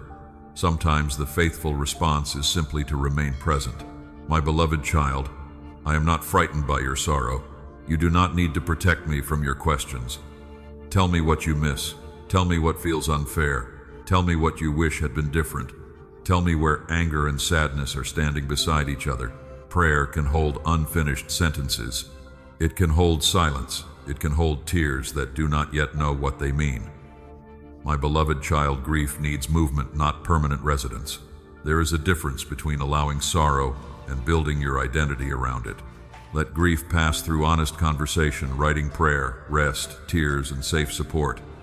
If it becomes overwhelming or continues to make daily life difficult, seek professional care. You do not need to carry deep loss without help. My beloved child, a counselor can help you understand what your body and emotions are holding. A trusted friend can sit beside you without trying to fix everything. A support group can remind you that grief does not make you strange. A doctor can help when sleep, appetite, concentration, or physical health have been deeply affected. Receiving care is not a rejection of faith. It can be one expression of wisdom. My beloved child, there may be days when grief returns after you believed it had passed. An anniversary, a familiar place, a change in the weather, a voice that sounds like someone you lost. Do not accuse yourself of going backward. Grief often moves in waves. A returning wave does not mean you are back at the beginning. It means love, memory, and loss are still being integrated. My beloved child, joy does not have to wait until grief disappears completely. They can exist in the same day. You may cry in the morning and laugh at dinner. You may miss someone and still enjoy the sunlight. You may carry regret and still feel grateful for the person you are becoming. A healthy heart can hold more than one truth at once. My beloved child, joy that comes after grief is often quieter and deeper. It is not the joy of pretending nothing happened. It is the joy of discovering that pain did not take everything. It is the ability to receive a peaceful moment without betraying the past. It is gratitude that has room for sorrow. It is laughter that does not need to apologize. My beloved child, you may be afraid that feeling grief fully will consume you. Begin slowly. Give sorrow a safe amount of space. Set aside a few minutes to write, pray, or sit quietly. Then return to the present. Drink water, eat something nourishing, step outside, call someone safe. Let your body learn that you can approach sadness and return. My beloved child, honor the pace of your own heart. Some losses need words, while others need quiet. Some are released through tears, while others soften through time. You are not required to explain your healing to everyone. Choose people who respect your process. Protect tender places from careless voices. Let each honest moment become proof that you can feel deeply without losing yourself again completely with courage. My beloved child, grief may come before joy returns. Do not mistake tears for failure. Do not mistake heaviness for the loss of progress. The heart may be clearing what it could not carry before. Let truth remain gentle. Let support remain near. Let rest be part of the process. Let joy arrive without being forced. And as grief begins making room for life, instead of blocking it, you will notice certain changes within you that once seemed confusing. In the next part, I will show you the signs that a new season is near. My beloved child, I told you that as grief begins making room for life, instead of blocking it, certain changes within you may start to feel less confusing. The signs of a new season are often quiet. They do not always arrive dramatically. They may first appear as discomfort with the life you once tolerated. Something inside you begins saying, I cannot keep living this way. The old patterns still exist, but they no longer feel like home. My beloved child, one sign is a restlessness you cannot easily explain. It is not boredom, it is deeper than wanting distraction. You may feel something waking, even though your circumstances look unchanged. You begin noticing the gap between the life you are living and the truth you now understand. This feels unsettling. Awareness often arrives before direction. My beloved child, remember Samuel hearing his name in the night. At first, he did not recognize the voice. He thought it was something familiar. Only with guidance did he begin to understand that he was being called into a new level of attention. Your own restlessness may also be asking you to listen more carefully. Not every discomfort is a message from me, but some discomfort reveals that your soul can no longer remain asleep inside what has become too small. My beloved child, another sign is that your old comforts stop comforting you. The distraction that once helped you escape now leaves you feeling emptier. The habit that once carried you no longer gives the same relief. The endless scrolling, overworking, pleasing spending, or withdrawing begins to feel thin. You may think you are worsening because your coping no longer works. Sometimes you are simply seeing its cost. My beloved child, do not shame yourself for the ways you survived, but notice when survival has stopped becoming life. A crutch can help an injured person walk. It is useful briefly, yet if healing comes, continuing to lean on it forever may prevent strength from returning. The failure of old coping may invite something healthier, not prove you are falling apart. My beloved child, a third sign is that you begin seeing the gray as gray. For years you may have called numbness normal. You called exhaustion adulthood. You called constant anxiety responsibility. You called isolation peace. Then one day something in you recognizes the difference. You realize, this is not the whole life I was made to live. That realization can hurt, but it is also a form of light. My beloved child, light does not immediately repair everything it reveals. It first makes clear what needs care. You may notice how tired you are, how little joy reaches you, how often fear controls your choices, how many relationships depend on you staying silent. Do not confuse clearer sight with decline. You are not necessarily becoming more broken. You may be becoming more honest. My beloved child, another sign is that your questions become more truthful. You stop asking, when will everything change? You begin asking, what needs to change in me? What am I continuing to accept? What fear keeps deciding for me? What support have I been refusing? What does a healthier life actually require? These questions may not comfort you, but they are powerful. They move you from waiting passively toward participating wisely. My beloved child, you may notice certain relationships feel different. Conversations that once seemed normal now leave you drained. Jokes that always wounded you become harder to dismiss. One-sided connections become more visible. Safe people begin to matter more. You value honesty, consistency, and peace over excitement, approval, or intensity. This does not mean you are difficult. It may mean your standards are becoming clearer. My beloved child, a new season often begins with endings. An old role no longer fits you. A routine needs to change. A relationship reaches its limit. A belief about yourself can no longer survive the truth.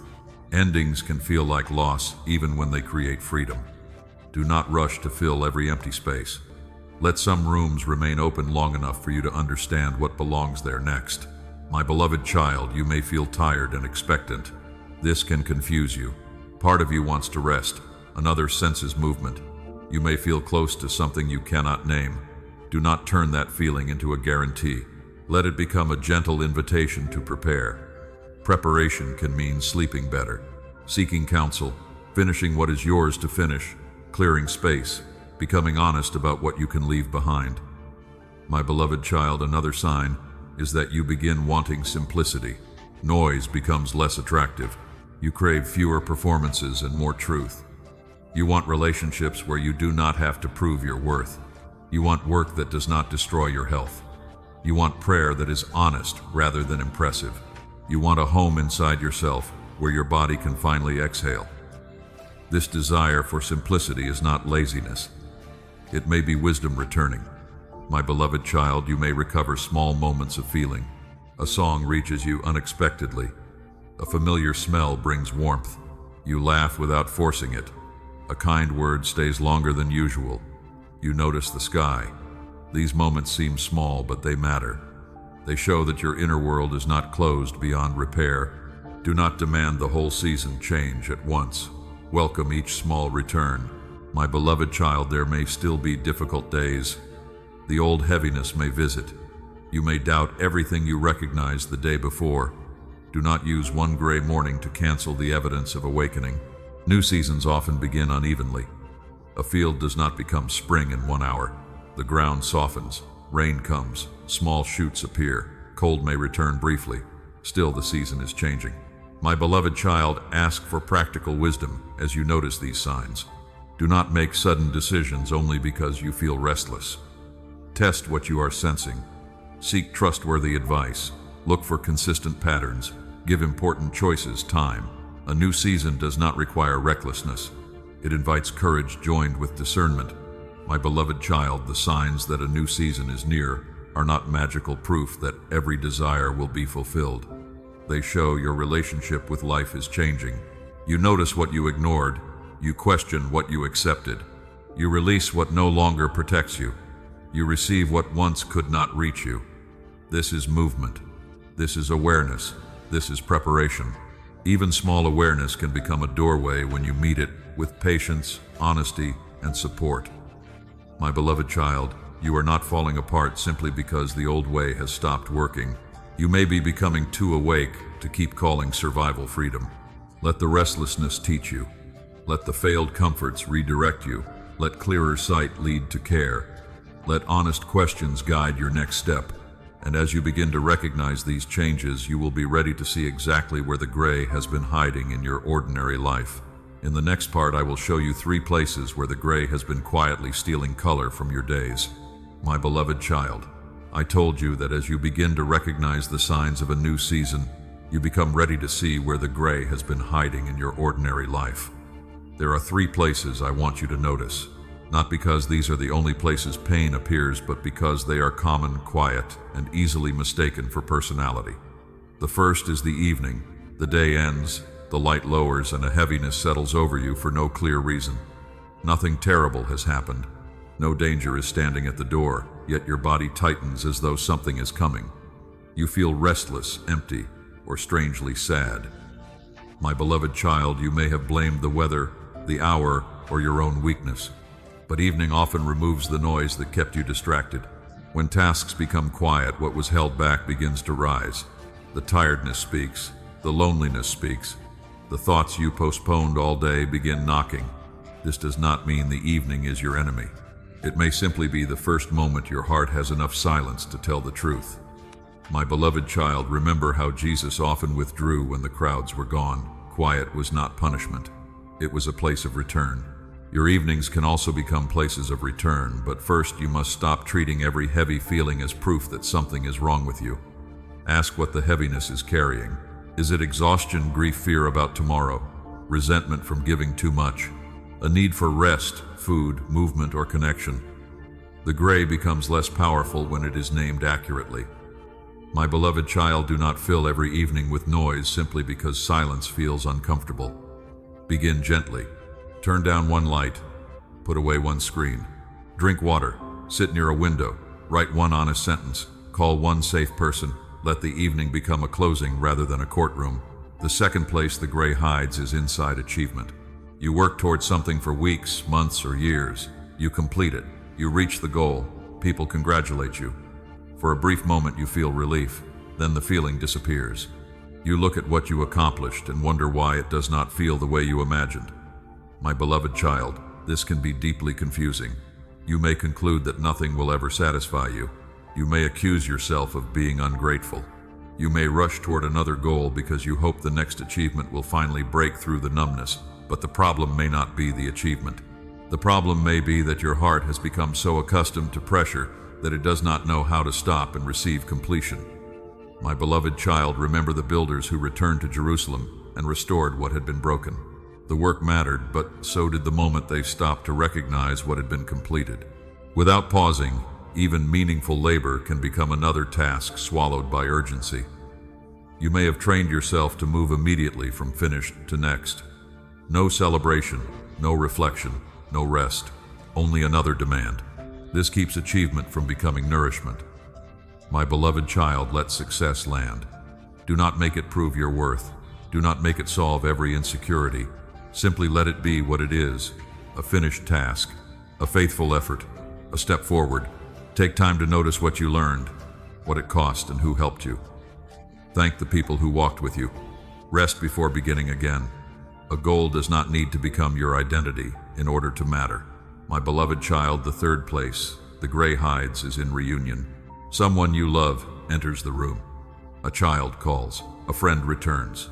A familiar voice speaks your name. You know you care, yet the moment reaches you faintly. You smile. You respond. You do what love requires, but inside the warmth feels distant. Later you wonder whether something in you has gone cold. My beloved child, listen carefully.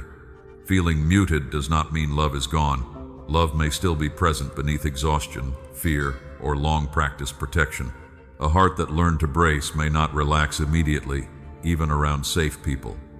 The affection is real. The capacity to feel it may simply need time, safety, and presence. Remember the father who saw his lost son returning from far away. He noticed him before the son reached the house. Love moved toward him. But not every reunion in your life will feel dramatic. Some are quiet. Some need repeated contact. Some need truth before warmth. Some need boundaries before closeness can become safe. My beloved child, do not force emotion to prove love. Instead, practice presence. Look at the person before you. Listen fully. Notice one thing you appreciate. Let your body soften if it can. Say what is true. I am glad you are here. I missed you. I am learning how to be present again. Honest words can become a bridge when feelings are slow. My beloved child, there may also be reunions that should not happen. Do not use this message to reopen a harmful door. Love does not require access. Forgiveness does not require trust. A relationship that remains unsafe may need distance. The gray is not healed by returning to what caused it. Healing grows where truth, consistency, and safety are present. My beloved child, the evening dread, the flat achievement, and the muted reunion may look like separate problems, but they can share one root. A heart that has spent too long surviving may struggle to receive rest, completion, and affection. That does not mean you have 3 failures. It means one tired inner world is expressing itself in 3 rooms. This is good news because what is understood can be cared for. You do not need to fix your entire life tonight. Choose one room. If evenings are hardest, create a gentler closing. If achievement feels empty, practice pausing after completion. If reunion feels muted, choose honest presence without forcing emotion. Small changes become evidence that the gray is not permanent. My beloved child, keep a simple record for the next few days. Notice when the gray appears, what happened before it, and what helps it loosen. You are not collecting evidence against yourself. You are learning the language of your own heart. Patterns become easier to change when they stop remaining mysterious. Perhaps the evening grows heavier after an exhausting conversation. Perhaps achievement feels flat when you never rested during the process. Perhaps affection feels distant when old fear has been stirred. This awareness can guide wiser choices and help you ask for the support you truly need today. My beloved child, these places do not define you. They reveal where care is needed. The evening can soften, achievement can begin to land, love can become felt again, not through pressure. Through truth, rest, safety, repetition, and support. And as you begin to see the gray for what it is, another misunderstanding will start to loosen. You may have believed that because prayer felt distant, I had moved away. In the next part, I will show you why I was never as far away as you felt. My beloved child, I told you that as you begin to see the gray for what it is, another misunderstanding starts to loosen. You may have believed that because prayer felt distant, I had moved away. But I was never as far away as you felt. There were nights when you spoke into silence and heard nothing return. There were mornings when you opened your eyes and felt no comfort. You asked for direction, but the road remained unclear. You asked for peace, but your thoughts continued moving. You asked for strength, yet your body still felt tired. Because of this, you began to wonder whether I had become quiet, disappointed, or distant. My beloved child, feelings are real, but they are not always complete witnesses. A sky can look without light while dawn is already gathering beneath the horizon. A heart can feel abandoned while being held in ways it has not yet learned to recognize. Your inability to feel, my presence, did not prove my absence. It revealed how exhausted, guarded, and overwhelmed you had become. My beloved child, remember Hagar in the wilderness. She believed she had reached the end. She could not see a future. She could not see provision. She could not imagine another step. Yet the well was nearer than her despair allowed her to recognize. The water did not suddenly appear because she became worthy. Her eyes were open to what had already been present. My beloved child, there have been wells near you too. A person who called when you were about to withdraw. a thought that gave you enough courage to wait one more day, a doctor who listened carefully, a friend who did not leave when your words became difficult, a quiet decision that protected you from returning to harm. You may have called these coincidences because they did not look dramatic, but care often arrives without announcing itself. My beloved child, I am not asking you to invent miracles in every ordinary event. I am asking you to stop assuming that care must always arrive in the form you expected. Sometimes you prayed for a relationship to return, and what came was the clarity to stop chasing it. Sometimes you prayed for the burden to disappear, and what came was someone willing to carry part of it. Sometimes you prayed for certainty, and what came was enough wisdom for one responsible step.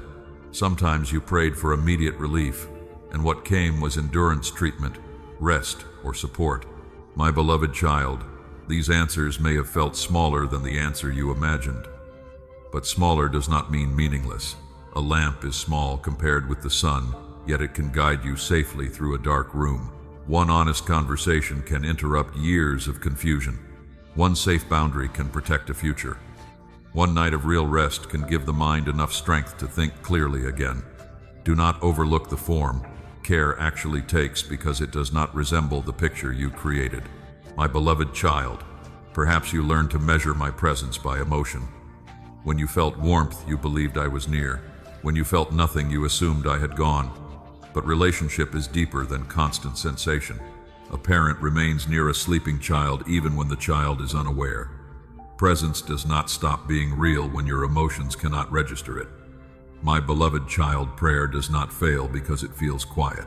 Some prayers are spoken with tears. Some are spoken with confidence. Some are only a breath. Some are one sentence repeated through exhaustion. I hear the prayer that has no beautiful language. I hear the pause after you have run out of words. I hear the question you are afraid to ask aloud. You do not need to manufacture a spiritual feeling before coming near. My beloved child, come honestly.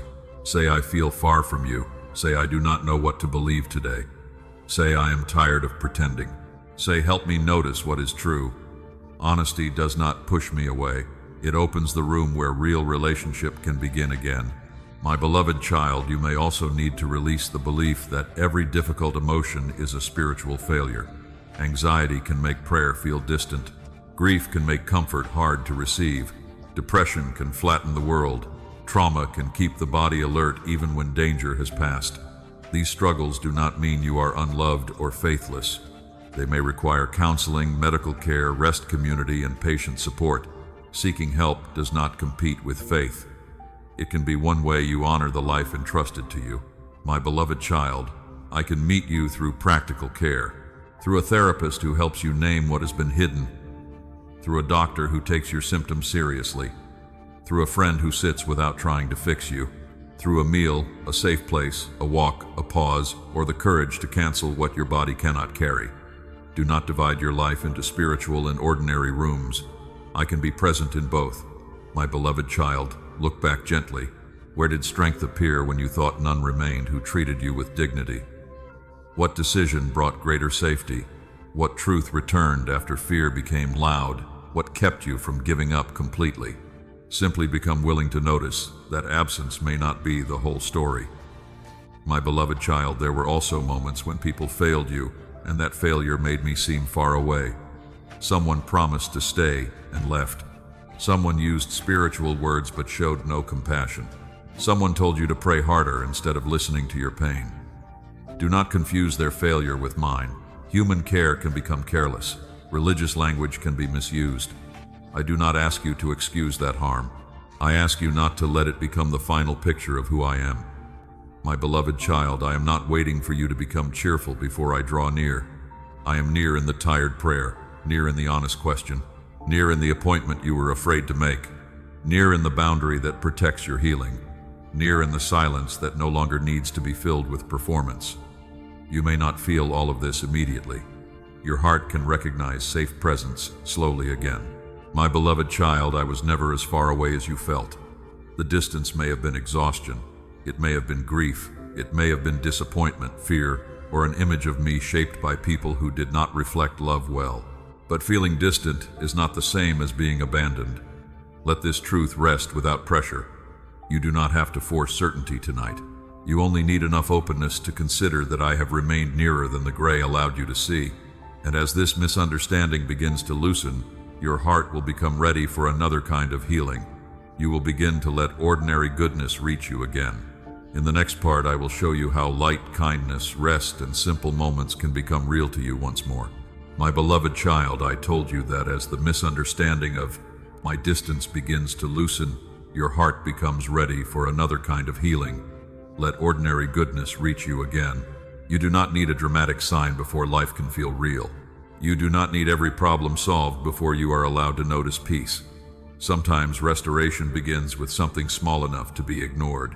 Morning light resting on the wall, warm water on your hands, the sound of someone moving through the house, a familiar song, a meal that tastes like care, a quiet breath that does not feel rushed.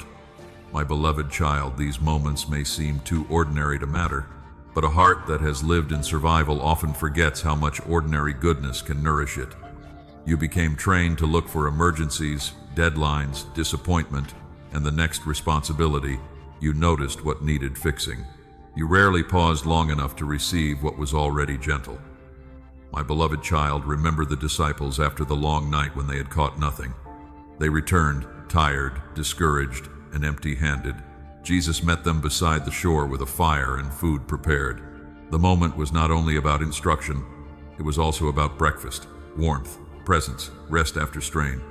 Sometimes love appears in forms so simple that an exhausted heart almost overlooks them. My beloved child, ordinary goodness does not compete with your serious needs. A peaceful cup of tea does not erase grief. A kind message does not solve every financial problem. A short walk does not answer every question. But these moments can remind your body that pain is not the only thing happening. They create small openings where life can enter. My beloved child, let the morning reach you before the worry does. Do not begin every day by handing your mind to the loudest demand. Before you check what others need, notice one thing that is already present. The temperature of the air, the weight of the blanket, the light beyond the curtain, your feet touching the floor. Say quietly, I am here. This day has begun. That is enough for the first moment. My beloved child, let food become more than fuel. Sit down when you can. Notice the first taste. Give your body permission to receive nourishment without rushing toward the next task. You have treated your body like a machine during many difficult seasons. But your body is not a machine. It is the place where your life is carried. Care for it with patience. My beloved child, let kindness land. When someone speaks gently, do not immediately dismiss it. When someone offers help, pause before saying you are fine. When someone remembers something important to you, let that care matter. You do not owe immediate repayment for every act of kindness. Healthy care is not always a debt. Sometimes it is simply a gift moving between human beings. My beloved child, you may feel uncomfortable receiving. Giving kept you useful. Helping kept you in control. Receiving asks you to admit that you have needs. This can feel vulnerable. Begin slowly. Accept one small kindness without explaining why you did not need it. Say thank you. Let the moment remain. My beloved child, ordinary goodness can also be found in completion. Finish one small task and pause. Do not rush immediately to what remains undone.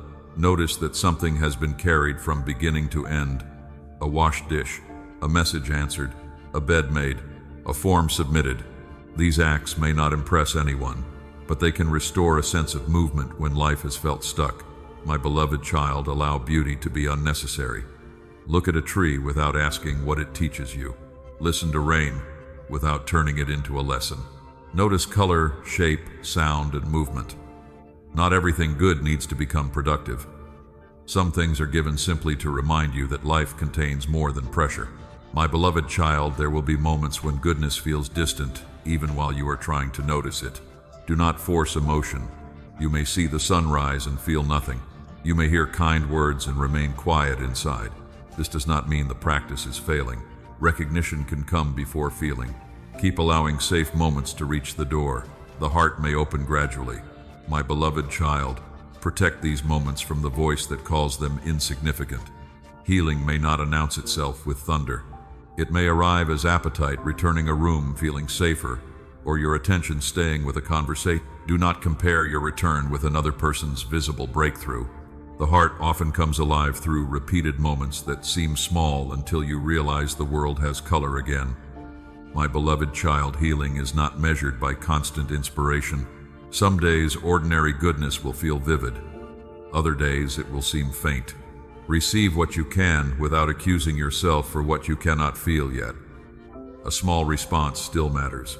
A softening in the shoulders, one slower breath, a brief desire to remain present. These are signs that the inner room is becoming less guarded. My beloved child, share goodness when you are able. Send a thoughtful message. Prepare something simple for another person. Offer attention without trying to fix. Your action: hold a door, speak with patience.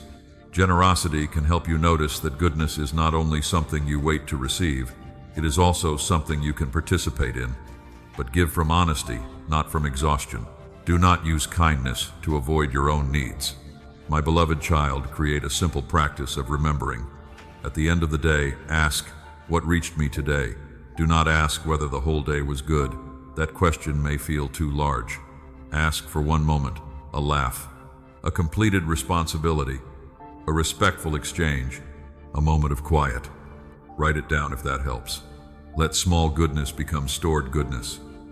My beloved child, if the day was painful, do not force a bright answer.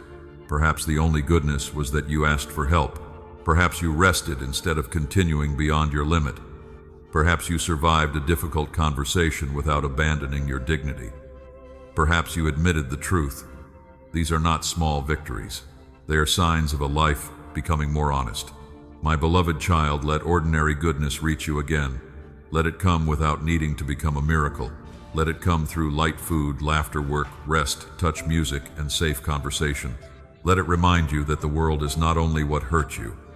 Let it teach your heart that receiving does not always end in loss. You do not need to hold every good moment forever. You only need to let it be fully real while it is here. And as your heart becomes more willing to receive what is simple and present, you will discover that rest is not an interruption to healing. Rest is one of the ways healing teaches you to stay open. In the next part, I will show you how rest is teaching your heart to receive. My beloved child, I told you that as your heart becomes more willing to receive what is simple and present, you begin to discover something important. Rest is not an interruption to healing. Rest is teaching your heart to receive. For a long time, you believed rest had to be earned. You told yourself you could stop after everything was finished, after everyone was helped, after every message was answered, after every problem was solved. But the work never ended. There was always another need, another task, another reason to keep moving. My beloved child, when rest is always postponed, the body begins to live as though danger never leaves. The shoulders remain tense. The breath stays shallow. The mind keeps scanning. Even in a quiet room, something inside you continues preparing for the next demand. This is why stillness may have felt uncomfortable. You were not bad at resting. You had simply forgotten what safety felt like. My beloved child, remember how Jesus told his disciples to come away and rest after they had spent themselves serving others. He did not call their tiredness a failure. He did not tell them that devotion meant ignoring their limits. He recognized that even meaningful work can empty a person. My beloved child, rest is not laziness. Laziness avoids responsibility. Rest restores your ability to meet responsibility with wisdom. Rest helps you respond instead of react. It allows the body to leave the place of constant defense. My beloved child, you may fear that if you slow down, everything you have been holding back will rise at once. That fear is understandable. Movement has helped you avoid grief, anger, loneliness, and questions you did not know how to answer. When the noise stops, hidden emotions may become clearer. This does not mean rest is harming you. It means rest is making room for truth. My beloved child, begin gently. Do not turn rest into another difficult assignment. You do not need hours of silence. Begin with a few minutes where nothing is demanded from you. Sit down, let your feet touch the ground. Notice your breathing. Do not force it to become deep. Simply notice that you are breathing. Let your body hear the message that this moment does not require performance. You are safe. My beloved child, rest can be physical. Sleep matters, food matters, movement matters, medical care matters. A body that has been ignored cannot always recover through spiritual words alone. Honor the signals you have dismissed. Persistent exhaustion, pain, changes in sleep, or difficulty functioning deserve attention. Seeking care is not weakness, it is stewardship. My beloved child, rest can also be emotional. You may need a conversation where you are not the one giving advice. You may need to cry without apologizing. You may need to admit that something hurt more than you said. Emotional rest comes when you no longer have to maintain an image. It comes when you are allowed to be unfinished in the presence of someone safe. My beloved child, rest can be relational. You are allowed to step back from conversations that drain you. You are allowed to delay an answer. You are allowed to say, "I cannot do that today." A boundary may feel uncomfortable at first because you are used to measuring love by availability. But endless availability is not the same as love. Sometimes love requires honesty about limits. My beloved child, rest can be spiritual. It is the choice to stop trying to prove that you deserve my attention. You do not need to pray louder to be heard. You do not need to create the right emotion. You can sit quietly and say nothing. You can let prayer become presence instead of performance. My beloved child, this is why a day of rest matters. Not because one day is magical. Not because every problem disappears. A set-apart day teaches the heart that life is more than production. It reminds you that your worth continues when your hands are still. It interrupts the belief that everything depends on your effort. My beloved child, let one day become a teacher. Move more slowly where you can. Prepare fewer demands. Step away from noise. Eat with attention. Spend time with people who do not require you to perform. Walk outside. Read something that brings peace. Let the day contain enough space for your inner world to catch up with your body. My beloved child, if a full day is not possible, create smaller places of rest. A quiet morning before the household wakes. A meal without a screen. A short walk after work. A few minutes in the car before entering the next responsibility. A slower evening. These small pauses can become little doorways where the heart remembers how to receive. My beloved child, do not judge yourself when rest feels unproductive. That discomfort reveals the rule you have been living under. The rule says, if I am not useful, I have no value. But your worth is not measured by output. You remain worthy when you are tired. You remain loved when you accomplish less. You remain important when no one needs anything from you. My beloved child, allow rest to change the way you notice goodness a rushed heart barely receives. A rested heart notices warmth, kindness, flavor, music, and presence. Rest turns down the noise enough for quiet gifts to reach you. It does not create all goodness. It makes space for goodness already present to be felt. My beloved child, you may discover grief while resting. You may notice how long you have been carrying too much. Let that recognition be gentle. Do not use rest to accuse your past self. You survived the best way you knew. Now you are learning another way. You are learning that strength can include stopping, that faith can include sleep, that love can include saying no, that healing can include doing less. My beloved child, protect the rest you begin to build. Not everyone will understand. Some people benefited from your exhaustion. They may call your boundaries selfish. They may pressure you to return to the old pattern. Listen carefully, but do not surrender your health simply to keep others comfortable. My beloved child, rest is teaching your heart to receive. It is teaching your body that not every pause is dangerous. It is teaching your mind that silence does not have to become a courtroom. It is teaching your relationships that love can remain even when you are unavailable. It is teaching your spirit that my presence is not a reward for exhaustion. Let rest become part of your new rhythm. Let it be wise, honest, and regular. Let it support the work, relationships, and responsibilities that matter. Let it help you receive what hurry kept passing by. And as you begin choosing a life that no longer worships exhaustion, you will see that your healing reaches beyond you. The way you rest, speak love, and set boundaries can change what the next generation learns to call normal. In the next part, I will show you why you are the one who can end the old cycle. My beloved child, I told you that as you begin choosing a life that no longer worships exhaustion, you will see that your healing reaches beyond you. You are the one who ends the old cycle. It means you are willing to notice what was handed to you and decide what will not be handed forward. My beloved child, every family carries rhythms. Some families speak openly, some hide pain, some apologize, some avoid difficult conversations for years. Some teach children that love must be earned through usefulness. Some praise strength while ignoring sadness. These rhythms become normal because they are repeated, not because they are healthy. My beloved child, you may have grown up in a home where rest was called laziness, where feelings were kept private, where anger was louder than tenderness, where people stayed busy so no one had to name what hurt. You watched how adults handled fear, disappointment, money, conflict, affection, and silence. Without choosing it, you carried some of those patterns into your own life. My beloved child, do not turn this awareness into blame. The people before you were also shaped by what they received. They may have survived hardship with limited language, limited support, and few safe places to heal. Understanding this can create compassion, but compassion does not require repetition. You can honor what they endured without continuing what harmed them and you. My beloved child, remember Josiah, who discovered words of truth that had been neglected for generations. He could not change the past. He could not undo every choice made before him, but he could respond differently once the truth became clear. He chose to repair what had been ignored and lead with a new direction. My beloved child, you also reach moments when truth becomes impossible to ignore. You notice the way you shut down during conflict. You hear yourself using the same harsh words that once wounded you. You realize you apologize for having needs. You see how quickly you become anxious when someone rests. Recognition can feel painful, but recognition is the doorway to interruption.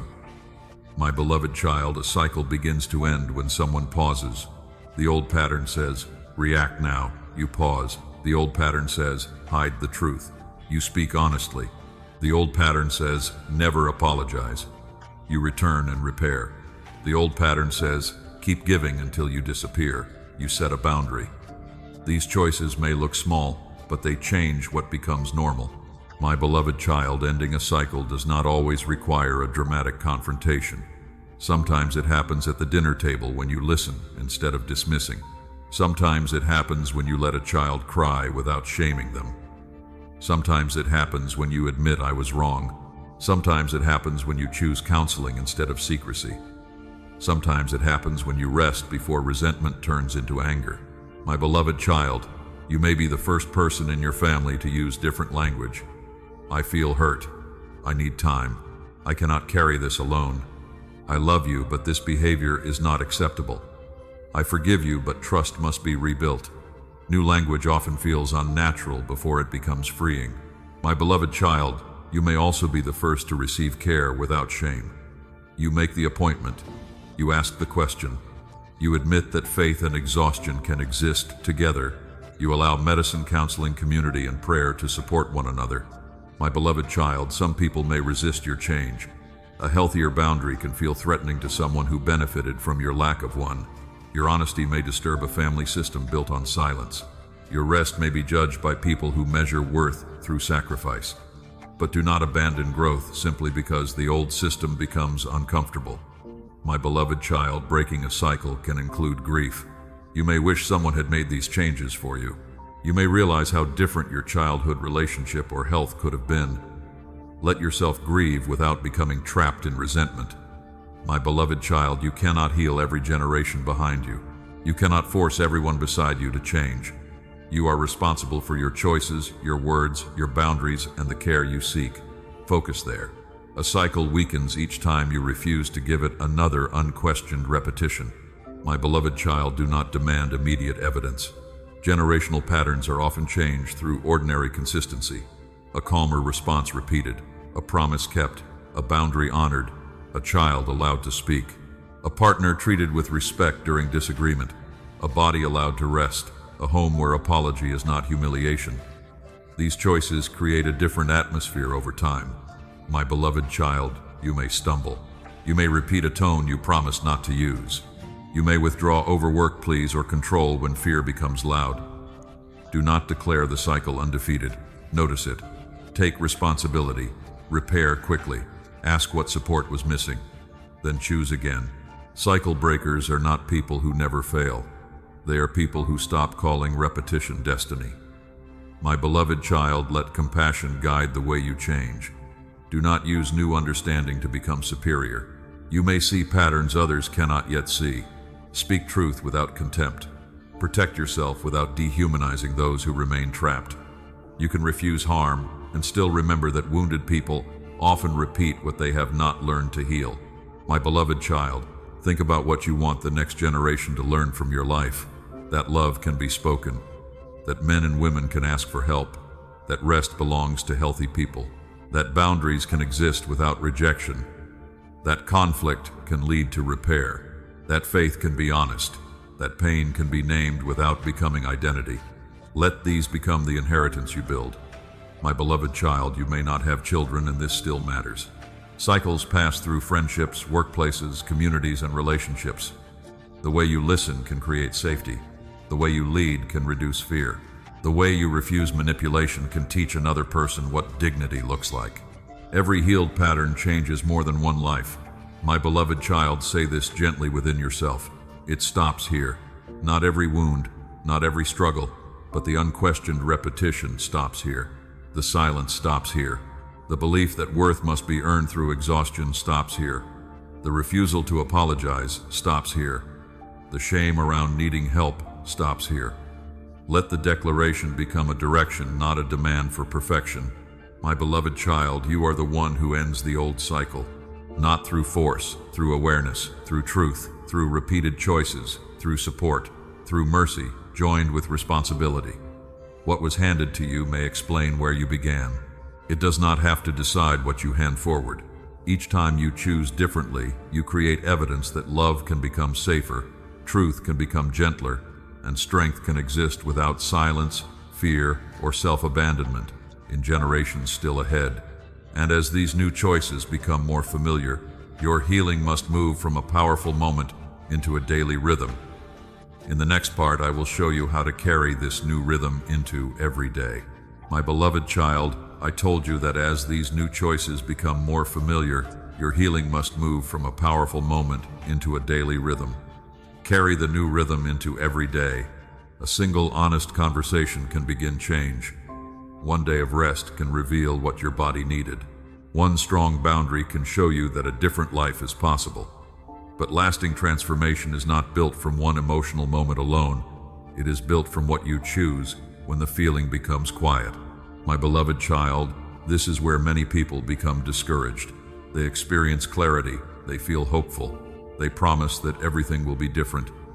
Then an ordinary morning arrives.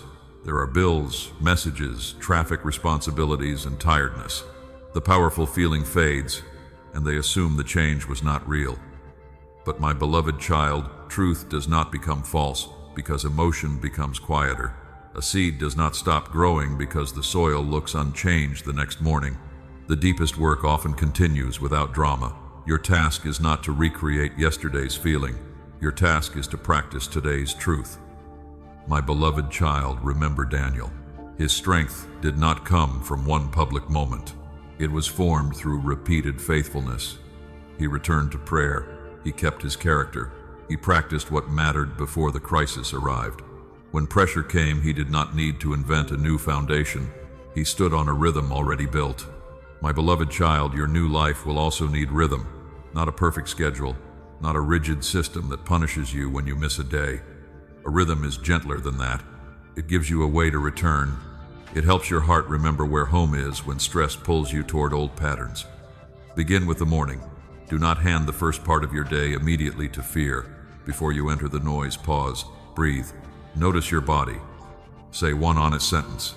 Guide me through what belongs to today. You do not need a long prayer, you need a real one. My beloved child, choose one truth to carry. I do not have to solve everything at once. I can ask for help. I am allowed to rest. I can respond slowly. Let the truth become practical. When pressure rises, return to it. Repetition helps the heart trust what the mind already understands.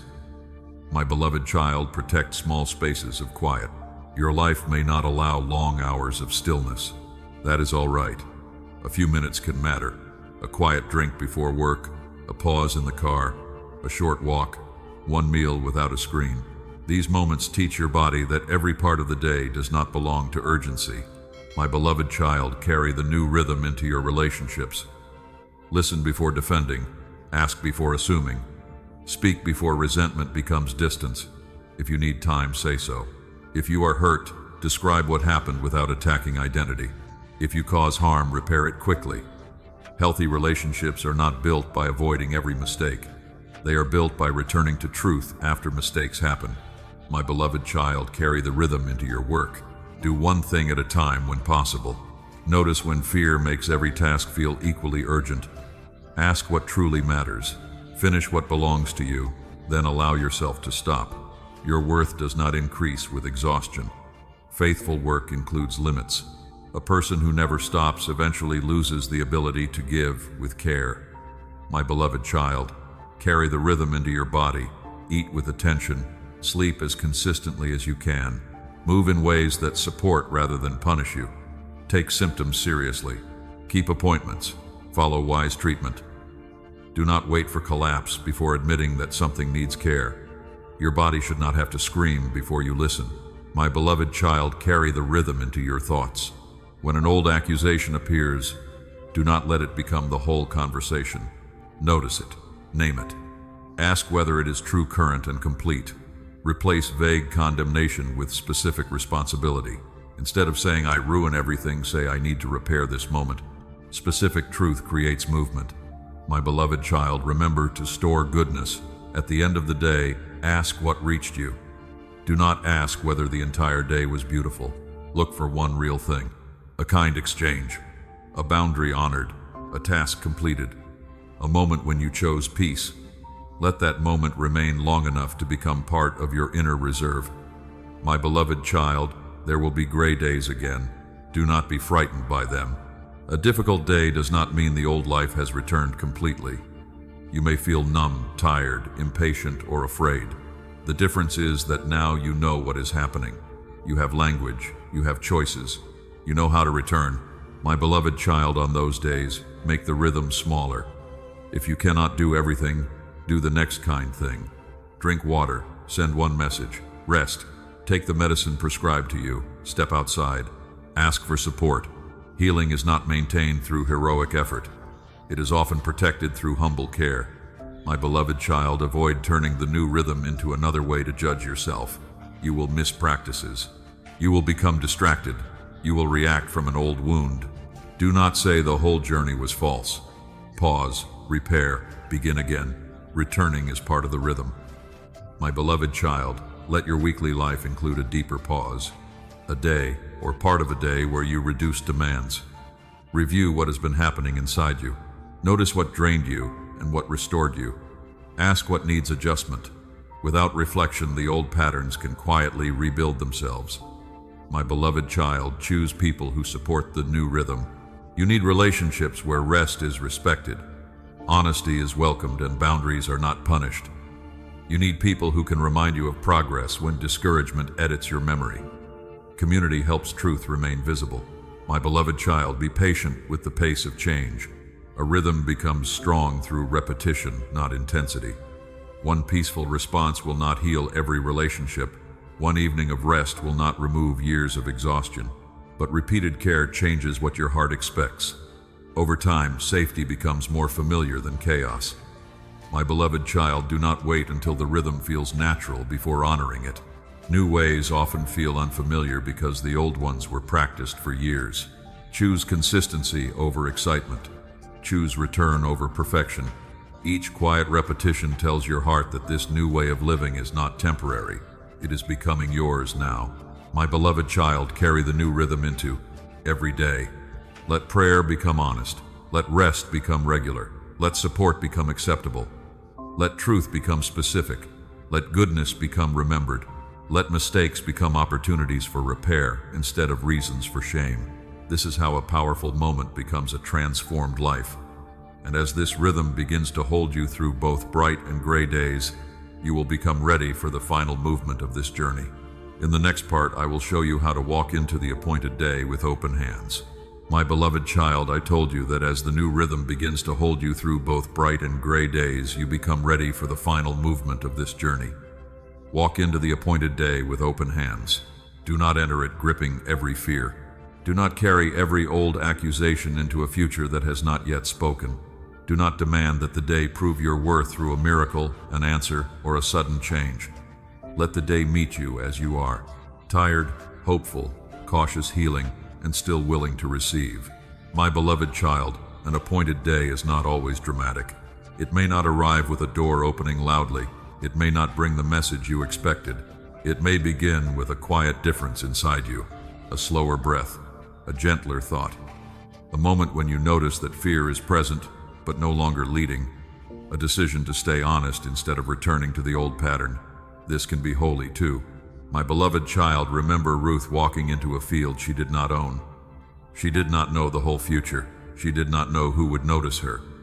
She only took the next faithful step available. Her life changed through ordinary movement, humble work, and a willingness to remain present in unfamiliar ground. Your next chapter may also begin this way, not with complete certainty, with open hands.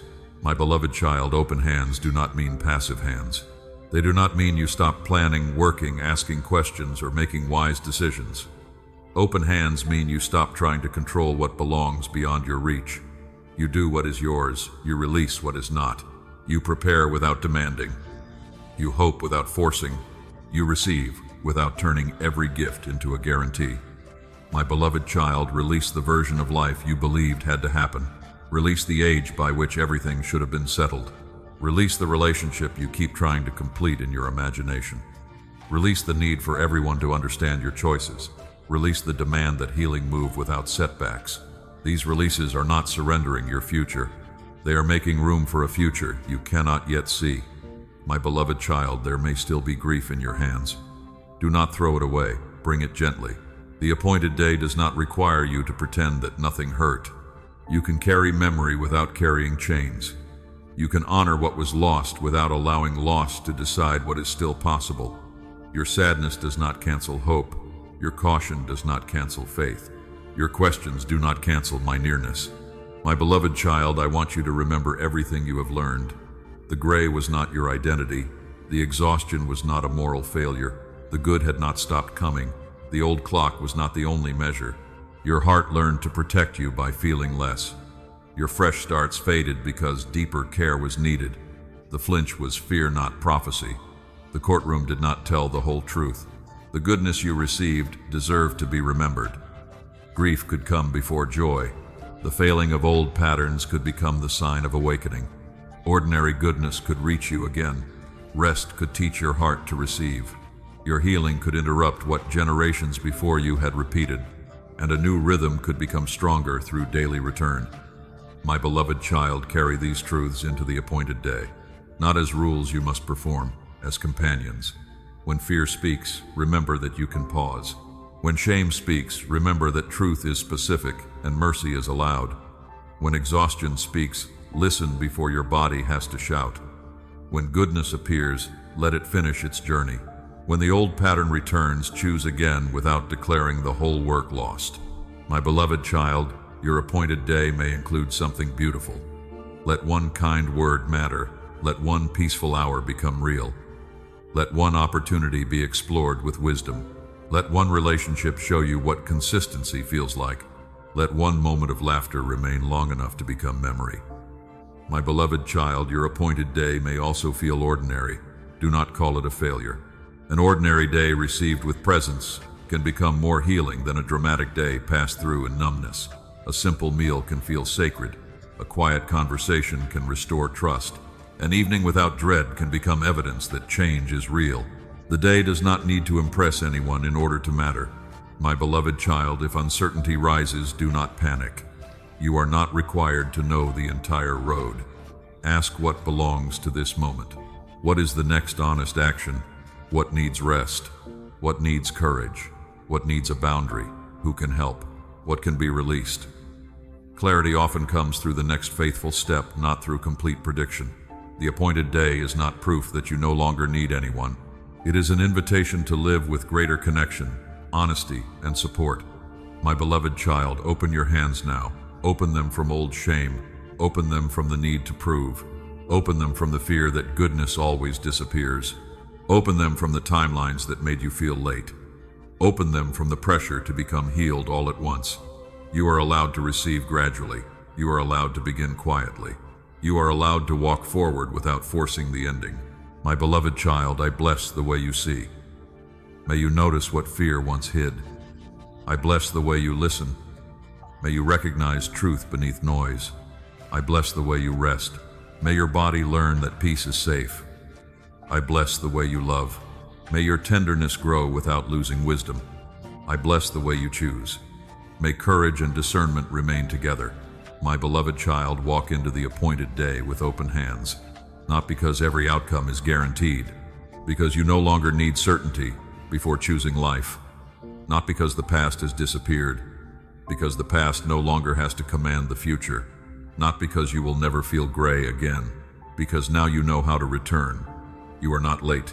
You are not forgotten. You are not beyond healing. You are not walking alone. Take the next step with honesty.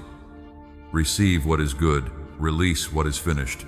Rest when you are tired. Ask for help when the road becomes heavy. Let joy come without suspicion. Let grief move without shame. Let hope remain gentle but alive. My beloved child, this journey does not end with these words. It continues in the way you wake tomorrow, the way you speak to yourself, the way you protect your peace, the way you remember goodness, the way you choose not to hand the old cycle forward. Walk now. The door does not require perfection, only willingness. Open your hands, take one breath, then step into the day with quiet courage. I am near. I have been near.